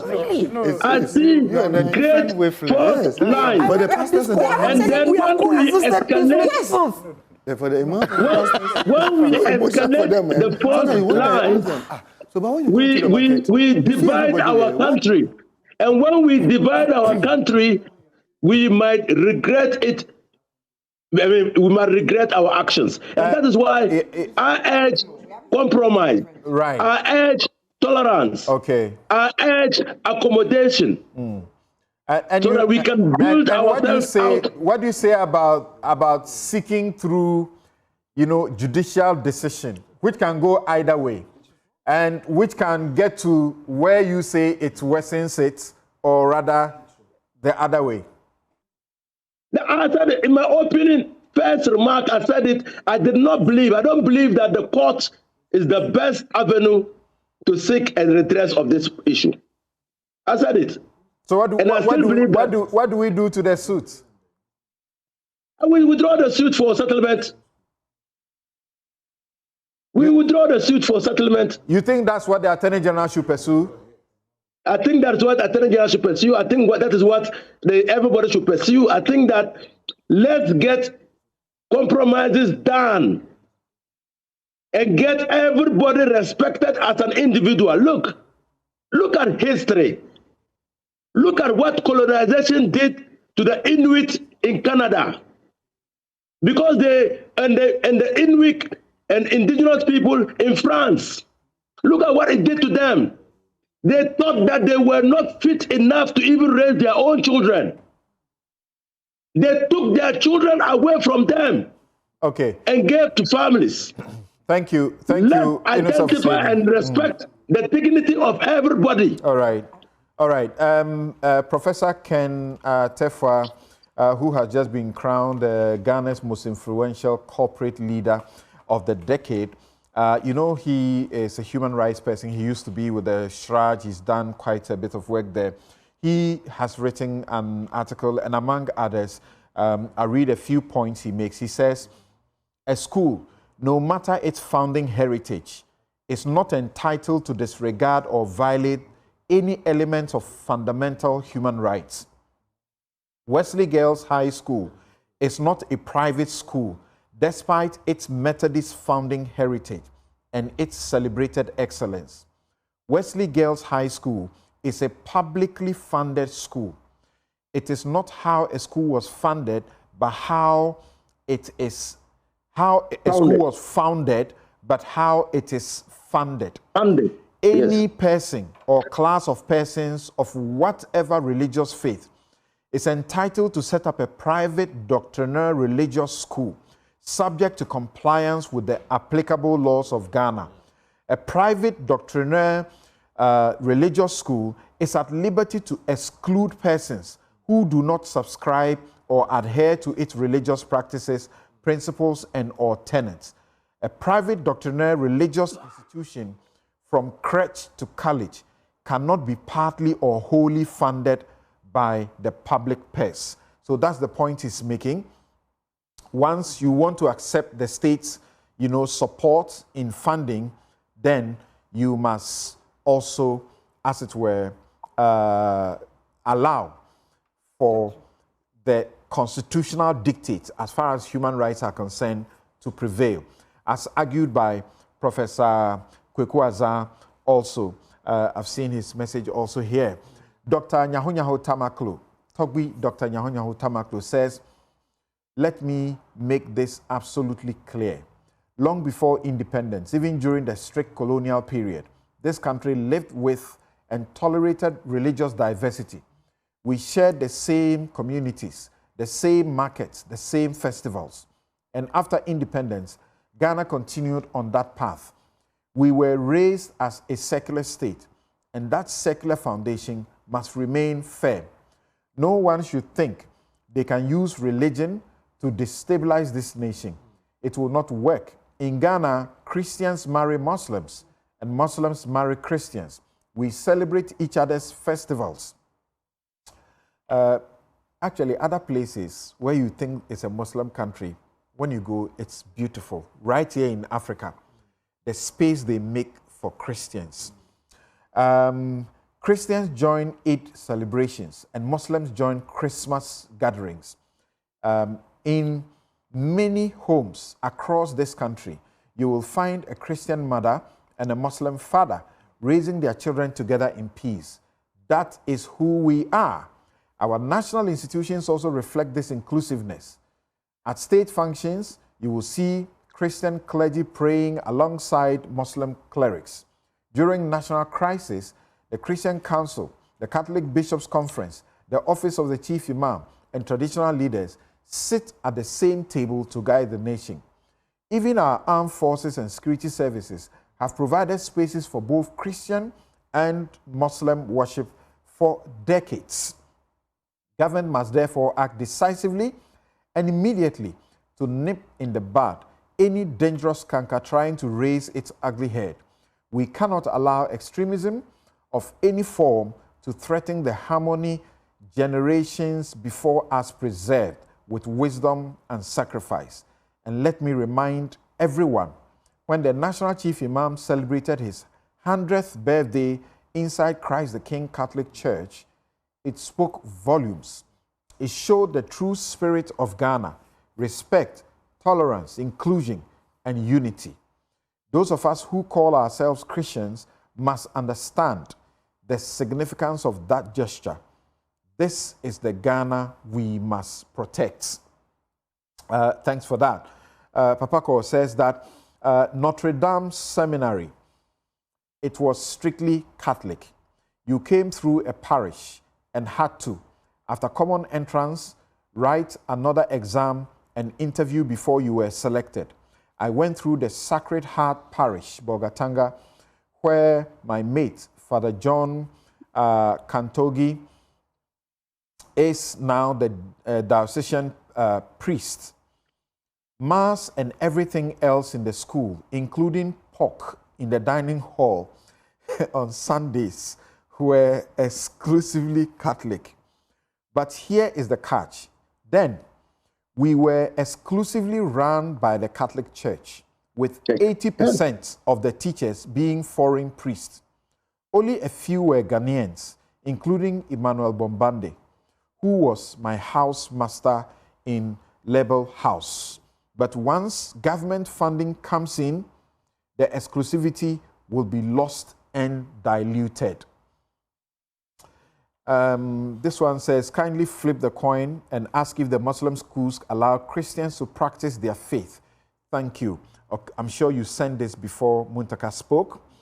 Then Atabadu, a foremost procurement expert, says that this thing of government-assisted schools that allowed us to crisscross the country to go to school is the one reason Ghana is unique. You do not see this blessing until you go live and work outside. I lived and worked in Kenya. It is an insanely polarized country along ethnic lines, so much that it cuts across all facets. The challenge in Nigeria is same: North versus South, West versus East, Christian versus Muslim, Sunni versus others, etc. Ghana has a luxury almost all African countries do not have. We should all thank Nkrumah so much for using various means to forge a one Ghana identity. All the wars in Africa have undertones grounded in division. Tasa Tafa says, I attended Bishop Herman College, where was Nkrumah? a purely Catholic school. We had a small mosque where we worship. And then it was time for Ramadan. The kitchen prepared food separately in the evening. This was as far back as in the 1990s. The foundation was laid prior to Nkrumah. Okay. Necessarily. Ladies and gentlemen, hold on. Ladies and gentlemen, hold on.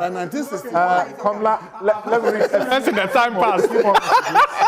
I've had some experience in the time past. Calm down. Calm down. Kamla says, it's about time mission school write their terms and conditions for admission of students if they cannot go by it. Don't seek admission from the school. It looks like they are betraying the mission schools because their parents knew what goes on in such schools. AJ says the Muslims are not seeking mosque in mission schools, only the right to pray and fast in line with their faith. The Jesus they believed in, fasted and prayed for 40 days and 40 nights. Why? Is the Methodist faith now against fasting and prayers? Collins Little Tete says, what are the non-negotiable pillars of the school's religious character? And what are the areas where flexibility can be granted without undermining those pillars? And finally, Honorable Inusa has shown maturity in his opinion. We have to take away passion, emotions, and personal ideology into a lifelong situation. I suggest schools should publish their traditions, norms, and practices before BEC candidates make school selections. Thank you very much. But the messages are just too many, but I can pause it. Thank you very much. I think that, like Honorable said, 80% of the mission schools adhere to the MOU. Yeah. Let us not throw the baby away with the bathwater. Exactly. There definitely will be fringes, with extremes. Out there, we are mixing the issues. Yes. Most of us are saying, most of us are saying that we have lived with each other in peace. And most of us didn't have any problems at all. You were allowed to practice your faith as it is. I agree. We all agree with Honorable Inusa. You are still on it because you have been tormenting me for almost 30 minutes now. We should go on break. When I said we should go on break, Okay, all right. Then let's continue. Let me just say this before you break. I'm saying that I beg all of us, this idea that don't make the strong weak so that the weak will get strong. I'm sorry to say it's wrong. If I'm strong and then my attention is drawn about weakness that I can help, it doesn't make me weak. In fact, it makes me even stronger. Because, and I keep saying that, you see, when you look at the teachings, all of them, interestingly, are Abrahamic background, both Christianity and Islam. Yeah. None of them, their teachings, says, maltreat a neighbor. all of us are teachers. The Christ, Christians say, love their neighbor as themselves. It is a lie that Christian neighbor. For the Muslims, we must go on the Prophet said that you will cease to be a believer. If we must go on the break now. There are companies and people who pay for this show. And compromise and soft policy is the way to go, not lawsuits, according to Papa Kwakwe. Yes. We'll be right back. Yes. You're welcome back. This is Newsfile. It's your most authoritative news analysis platform. And here on Newsfile, we put Ghana first. Okay, we're going to another issue, but just a couple of these comments that I need to share. Kwame Esiedu Sapon says that religion is a very emotive subject, even when we have guidance from the 19th century, an educational act, and a memorandum of understanding on religious practices, we can't agree. Wow, what a people. Then Dr. Kwame Asante says that as a traditional person, can my children also practice their faith in both Christian and Muslim schools, bearing in mind that we, the traditionalists, are the owners of all the lands that these schools occupy? Dr. Asante, I hear you. And then Prof. Douglas says that thanks for the way the discussion has gone. At the end of the day, the most important truth is simple. We are one people, different backgrounds, different beliefs, different traditions, but one nation, one destiny, one humanity. Let us be careful. Let us be wise. Let us not allow religion to become the knife that cuts the fabric holding us together. No faith teaches hatred. No God celebrates division.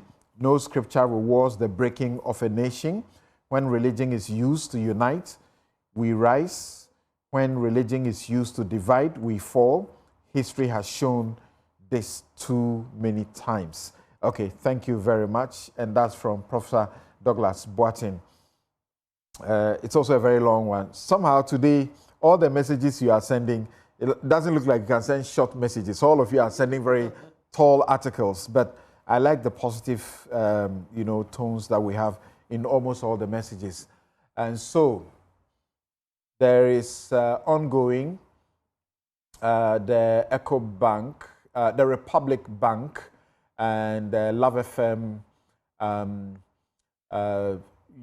Habitat Fair going on in Kumasi. So if you are looking for your dream home, that is where it starts. It's a 3-day fair, and it's ongoing at the Kumasi City Mall. The Lands Commission is on site. Get your land documentation sorted, quick and easy. ECG is also on site. You need a meter, got billing issues, walk in, walk out, problem solved. Republic Bank is ready. Whether it's financial support or the best mortgage deals, they've got you covered. And don't miss the DBS Roofing's Bosu Free promo. Pay only for the roofing. The installation is absolutely free. So please, listen to my invitation. This is obviously, call it a Black Friday event. Visit the Republic Bank Love FM Habitat Fair at the Kumasi City Mall today and tomorrow to enjoy all of these happening right there in Kumasi. So now let's go to Pandai, because there's some problem brewing there. The person who lost the elections, NDC's candidate, he was previously the one who held that seat. And he won it by about 52% or so. And Matuyindam at the time managed about 40-something, percent of the votes then. Now, in 2024, Matuyindam turns things around. And he wins by 53% plus. And this candidate doesn't make it. So he goes to court. Of course, that's the right place to go. He goes to court, I'm talking about Daniel in Salah, Wakpal. He goes to court complaining that something went wrong. Something went wrong. As many as 41 of the polling station votes or so, he feels were tampered with. And the court gave a decision called bench ruling. So as we speak, there's no judgment. All of us can read to understand how the court arrived at the decision, but it's allowed. So the court gave a decision and said the election verdict was tainted, and therefore by irregularities, and therefore it's been invalidated. 30 days, there must be a rerun. He went to Parliament and a fight began to ensue. Let's begin to look at that issue. Yes, so yes, you are in Parliament, you are familiar with these things. How do you appreciate what happened? Well, I mean, what is happening? For myself and my brother Messi, we say this is a usual thing. I mean, you go to election, you win or you lose. And if you lose and you have a very strong objection, you object, you go to court, which is the right place to go, rather than maybe try to create a confusion at the polling station and sometimes get people lose their life.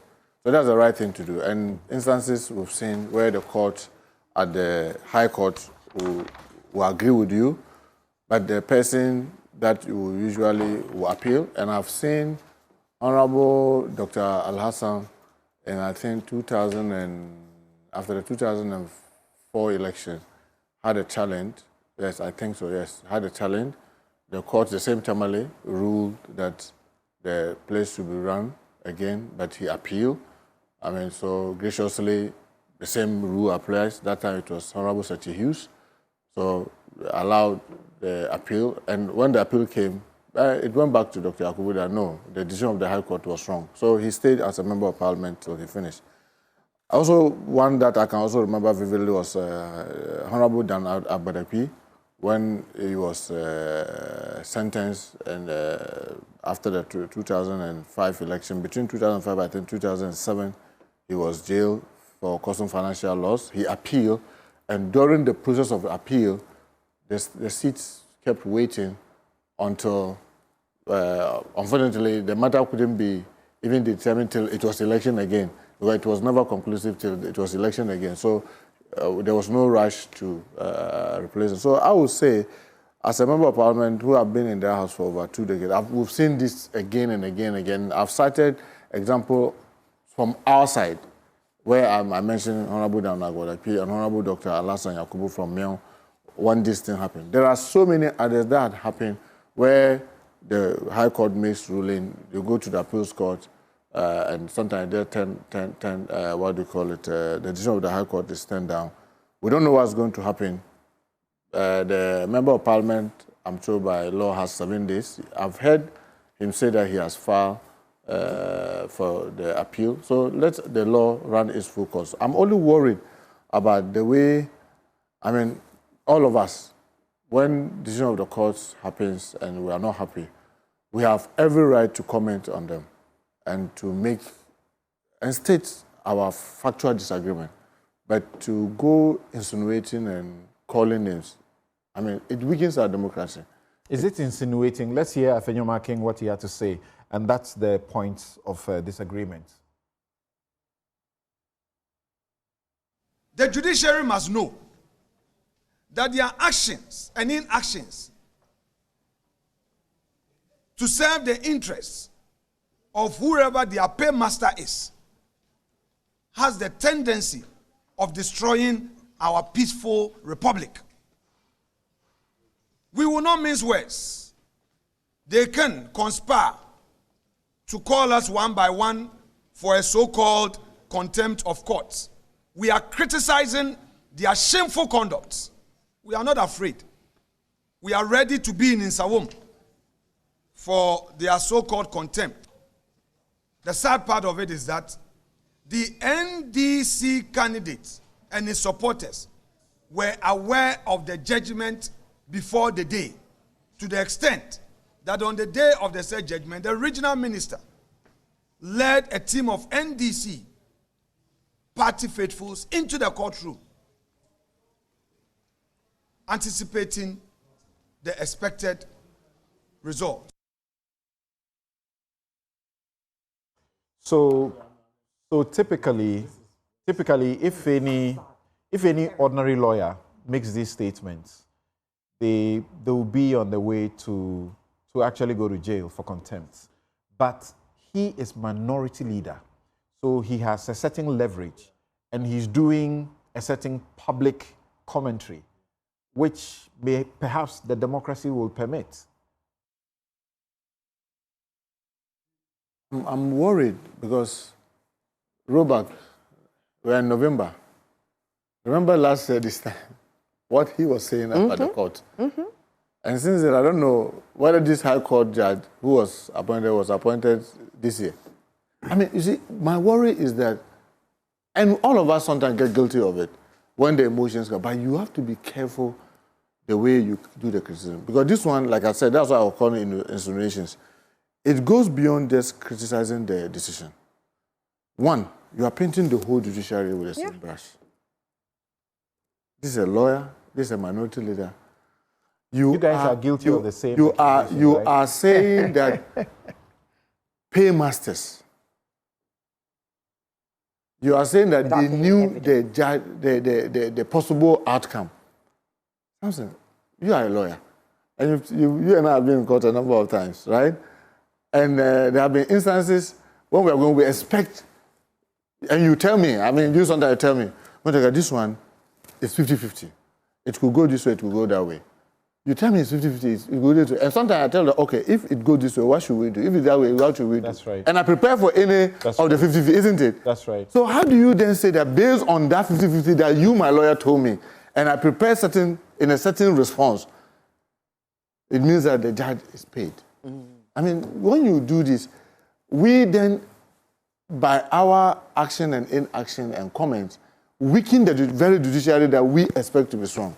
Because now, let's assume, if we go to the appeals courts and they tender the decision of the High Court judge, should the majority that come out and say that the appeal court judges are also corrupt and they've been paid by you and all that? I mean, so I'm worried about the posture of the minority leader. And I think that, yes, it's not immune completely, but I want to believe the judiciary may be hesitant because of the position that it's occupying and the possible rancor and political division that it may create. But I must say that it's very disappointing to hear the minority leader say this, and I expect them to be more responsible as a minority leader in this comment. I mean, we were in the leadership, and something you will bear me, there have been instances emotions go so high. But we need to be measured. And maybe I should assist him by telling that he must learn and get his facts right. You remember when, after the former majority leader, Honorable Chairman Sabons, after we elected Speaker, said that, oh, we were bribing, we were trying to influence some of their members.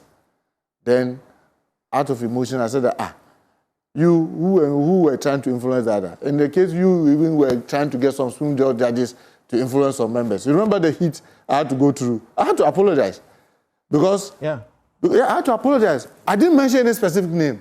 I just said that, we know that you have even used a Supreme Court judge to do this. And something you knew, and as I know, that look, we had the phone number because it was unknown. We had the conversation 8 minutes, but the court will not give us the order for MTN to give us the audio. So I said that, look, you, my colleague, who told me this information, you told me you have recorded it, not knowing that it was swept, it was clean on her phone. So we didn't have it. And everybody said that, look, but this one, Sam George is the communication minister. So he was the one who did all the tracking, all the numbers and everything with Lawyer Tatuchikata and others. They were all insisting that, no, you have to stand your ground. I said, no. Ethics should be very, very important. Once we cannot get the actual evidence, it will be unfair for the other Supreme Court judges. Because if I had mentioned a specific judge, it will be between myself and that judge. Now I've said the whole Supreme Court judges. And now the very evidence we're relying on is destroyed. And we can't have it from the court because the court will not grant us to go to MTN to get it.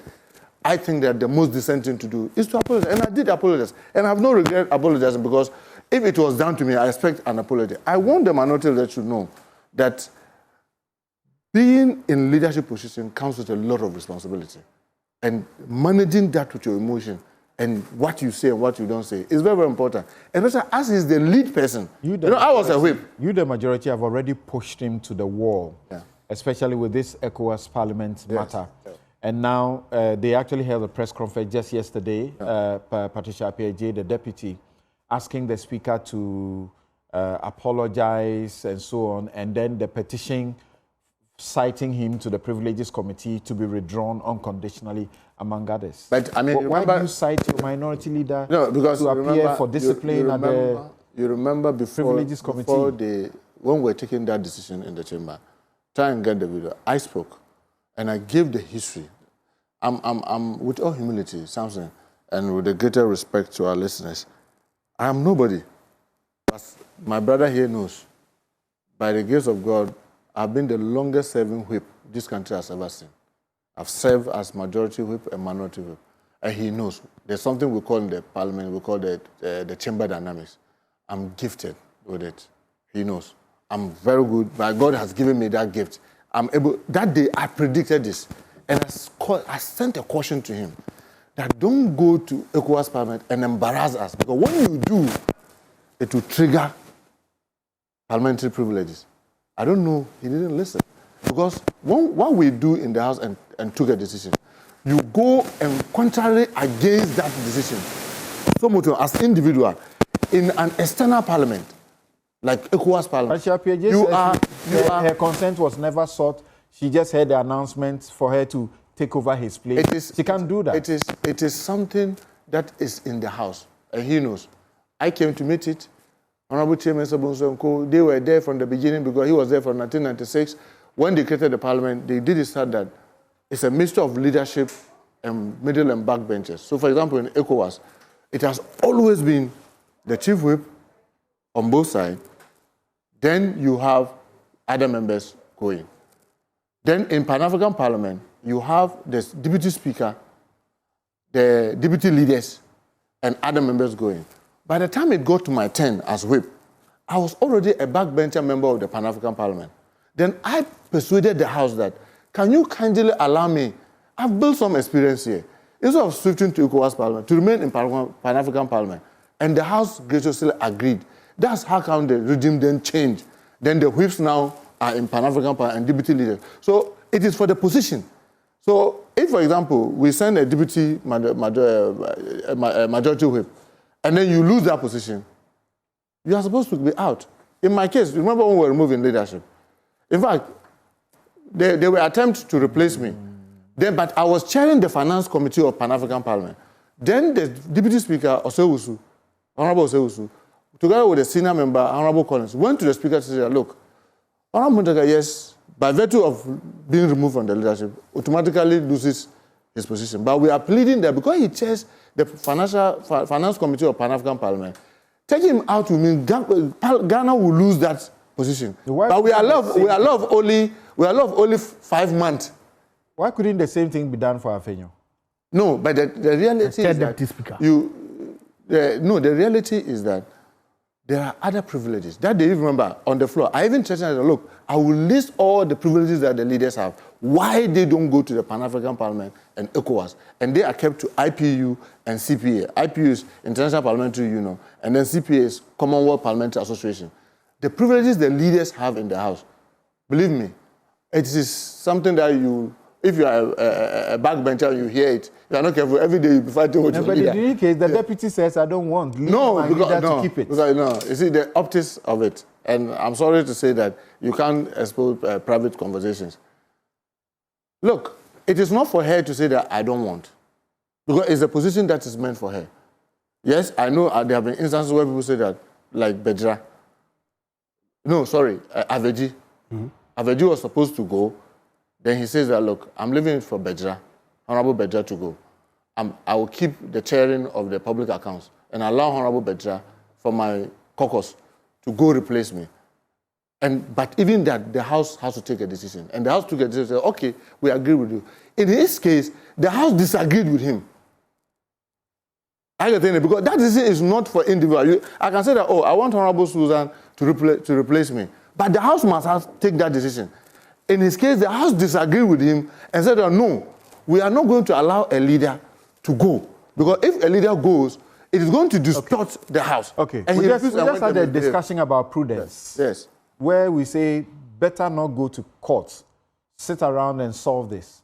Why do you want to punish and discipline a leader? It is because when that happened, all the signal was sent to him, including some of us who were in leadership. And I told him that, look, I'm saying it with all the sincerity of my heart because I've been in the leadership longest. And the Speaker for Territory has also been in the House much longer than me. And he has been in the House because he served as minority leader and all Deputy Speaker longer. So please don't. And we thought that he was going to take clue. But he still insisted and went to Abuja and, for lack of a better word, misbehaved and embarrassed the country. And for that, he has to be punished. If you don't do that, what precedent will you be setting tomorrow? When the House takes a decision and sends you a signal that we know you can go and do this, if you do, there will be these consequences. And then you still go ahead and did it and created all the embarrassment in Abuja. And if you get away with it, because you are a minority leader, tomorrow if another member does the same, what will we do? Breaking the rules. I come to Japan Mesa, and the Interior Minister has to leave us. Thank you very much. Honorable Nus of Seni is still on the line with us as well. On this Matuyindam situation, Japan Mesa, look, so they go to the court and they say 41, is it, did I say constituencies? 41 polling stations are affected. And then eventually the judgment affects the whole process. Why is it difficult for the minority to accept that this can be a judgment that is not tainted by some paymasters or a judgment that, a judge has to do through, call it a shameless process? Because sometimes you go to court and the things you ask for, you may not get those things. You may get different results. Samson, it's interesting you introduce this angle that sometimes you go to court and you may not get what you ask for. You may get different things. I'm not so sure that you go to court and get more than what you ask for. I'm not so sure. And I'll be surprised if you yourself personally were not scandalized when you had the decision that has been delivered by the court. It will be fair for us to await the full judgment to enable us render a proper critique of the decision. But for the petitioner to ask for the annulment of 41 polling stations, where the issues that he complained of actually took place, and the court to say that he has annulled the entire election and has ordered a rerun of all the 152 polling stations. Amazing.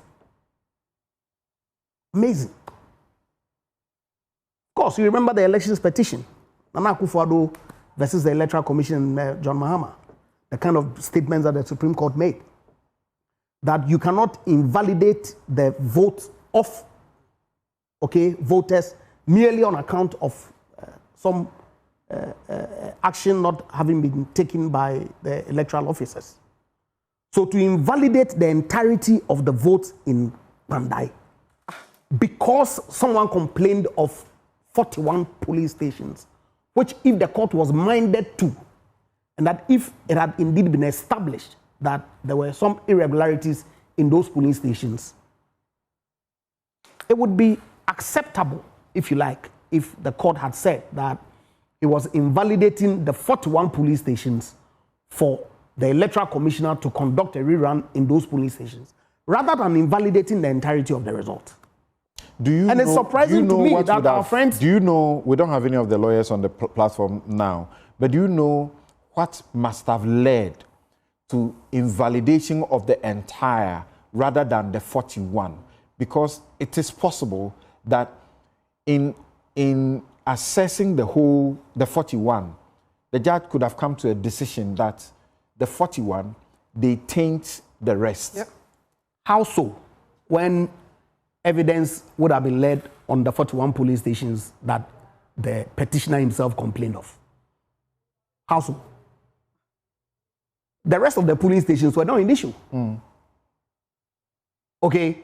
Yeah, And so to suggest that, well, you complain of 41 polling stations, and ordinarily, if I was making any determination on the fact before me and the evidence before me, I'm to restrict myself to the fact and evidence before me and make a determination. But I'm going beyond that and invalidate the entire polling result of the constituency. It's far-fetched. But it will be good, like I said, for us to see the full judgment. Because what if the 41 polling stations results put together doesn't matter. Change the entire... It doesn't matter. Okay. Doesn't matter at all. That's why if the outcome of the 41 would impact the generality of the result, you order a rerun. Okay. Limited to the areas where the infractions took place, not the entire constituency. How does that even come about?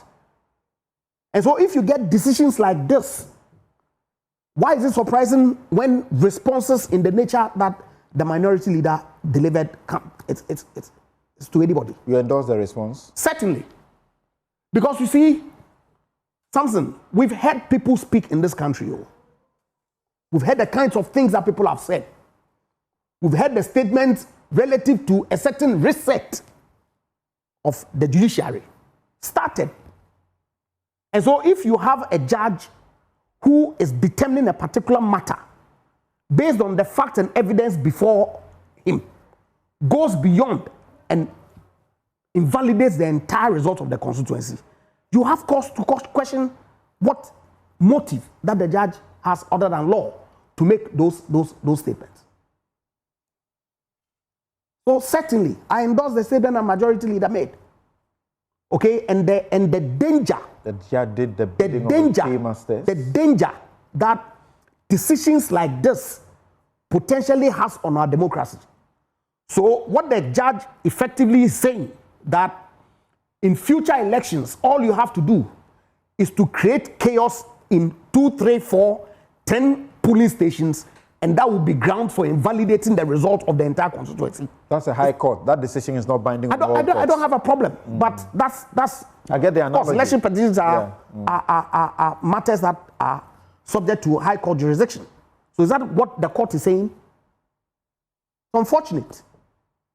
It's unfortunate, and we should not allow the judiciary to be weakened to the point where you will get comments like this coming from affected persons. If you say you are resetting the judiciary, people who called the Supreme Court unanimous FC because they themselves had submitted a petition that was completely baseless and empty. And because of that, the Supreme Court did not agree with them. They called them all sorts of names. They are offended. Say it again. Do you is that it for that? What is it for that? Because they talked that. I'm saying that the people who have used much more derogatory words against the court are today offended by people who are unhappy with a certain decision of the court and are drawing attention of the court. Do you recall the comments that got Dominic Ayene, Dr. Basit, Abdul Basit Bamba, and so on, for punishment, and even, the Supreme Court had to, as it were, tamper justice with Yes, I do.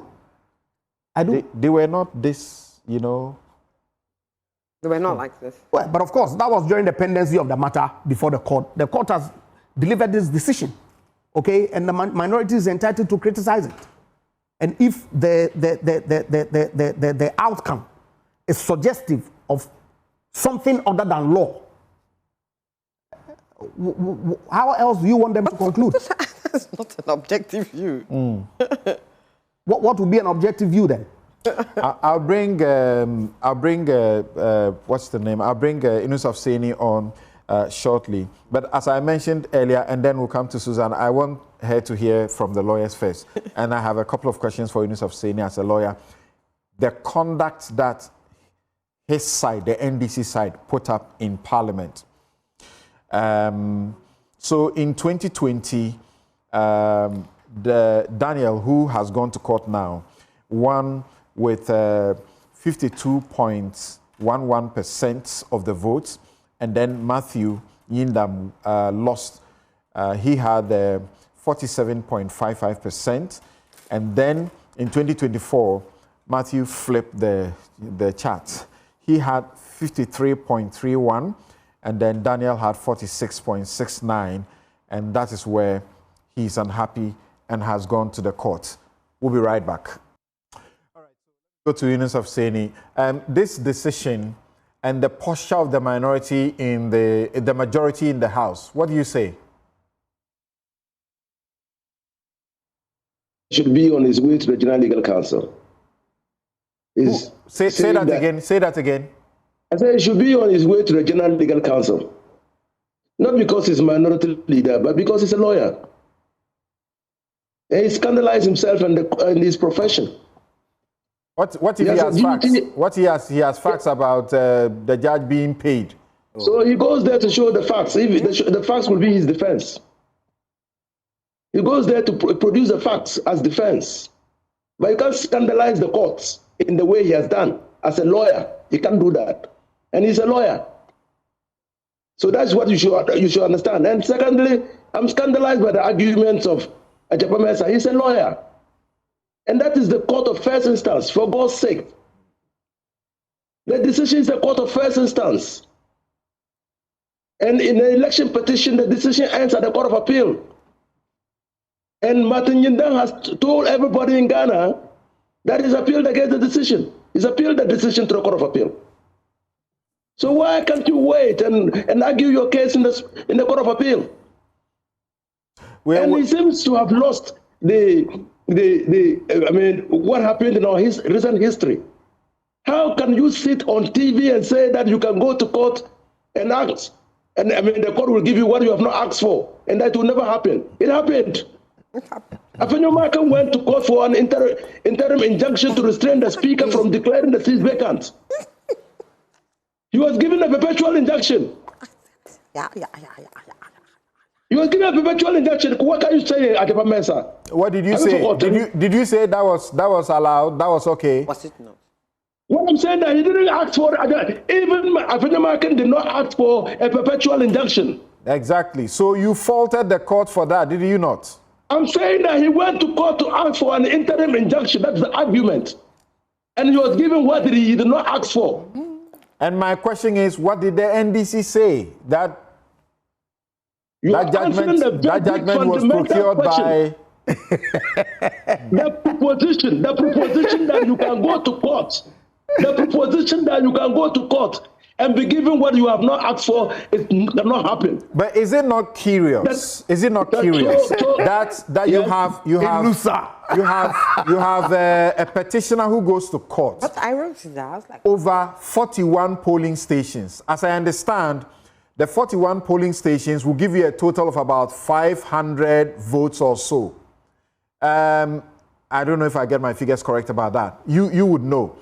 And the difference in the win between him and Yindam will be about 1,600.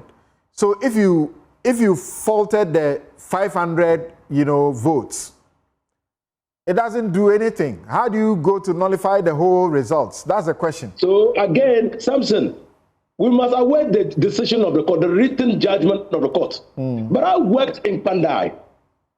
I worked in Pandai before the elections and on the election day. And the collation center, which had been gazetted, was moved without notice to the petitioner, the party who petitioned in court. So you have to understand, you have to read the whole judgment to understand the thinking. But be it as it may, what I'm saying is that as lawyers, we know that the High Court's decision is a decision of a court of first instance. And an election petition doesn't end at the High Court. It ends at the Court of Appeal. And there are many cases, and in the young Dr. Yakubu's case that they cited, I was involved in that case. The court used a mathematical formula to arrive at a decision that Dr. Yakubu was not validly elected as MP. The Court of Appeal reversed the decision and condemned the decision of the High Court. So you cannot run ahead of the total, determination of the matter. And that is why Speaker Bagman, keenly aware that the Court of Appeal, the High Court, is not the final court in an election petition, said Nyindam cannot lose his seat until the Court of Appeal listens. No, that's not what Bagwin has said. Bagwin has said that the attempt to prevent Nyindam from being in the House without waiting for the statutory 7 days of stay after a judgment is wrong. But to be fair, that's what Bagwin said. Speaker that's added what that. Said. Yes, he added.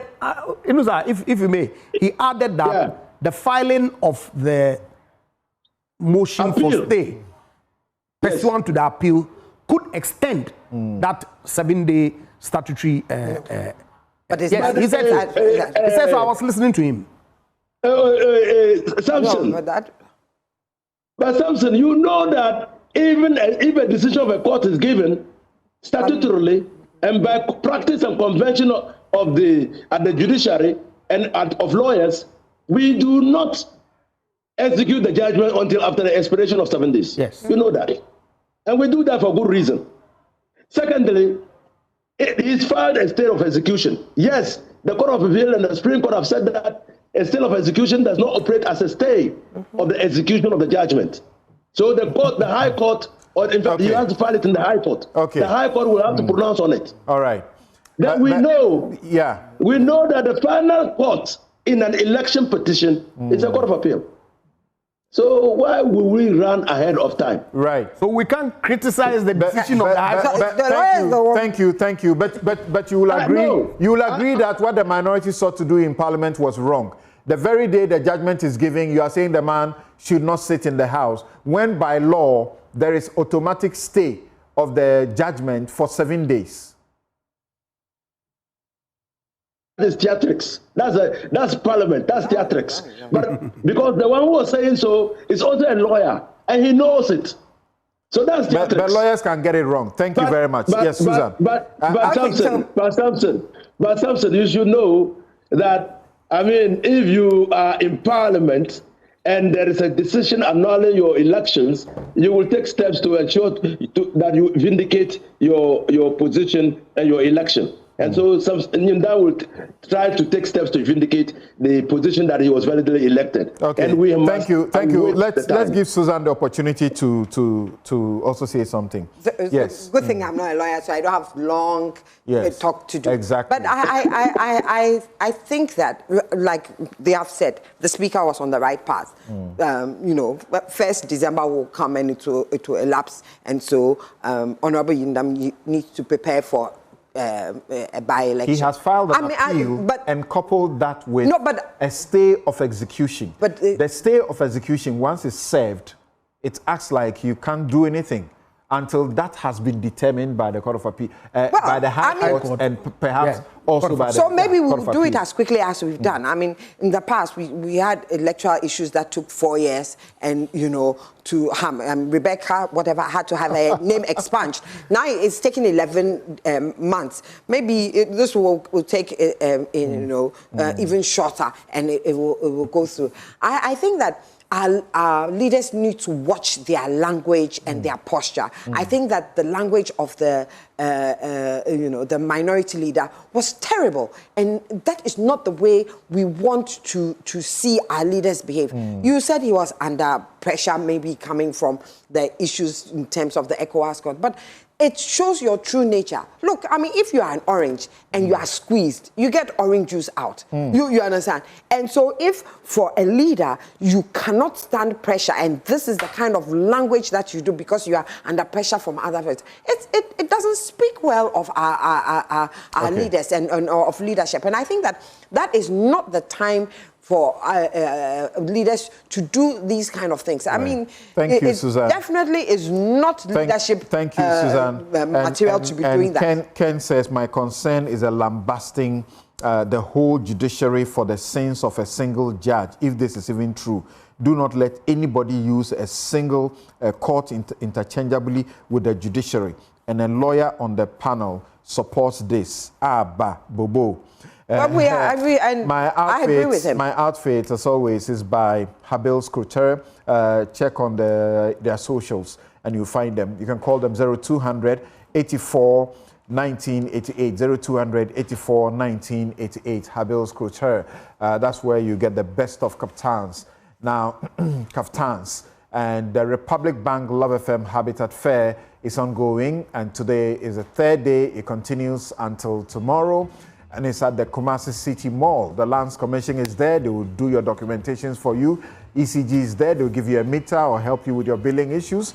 And then the Republic Bank is there to help you with finance. If it's a mortgage you need, they will sort you out. Of course, DBS Industries is also there, and they are giving you free installation. You won't pay anything, absolutely free. Just buy the roofing sheets. I'm Samson Lardy Anyenini. This has been Newsfile. Have a good afternoon. Thank you all to my guests.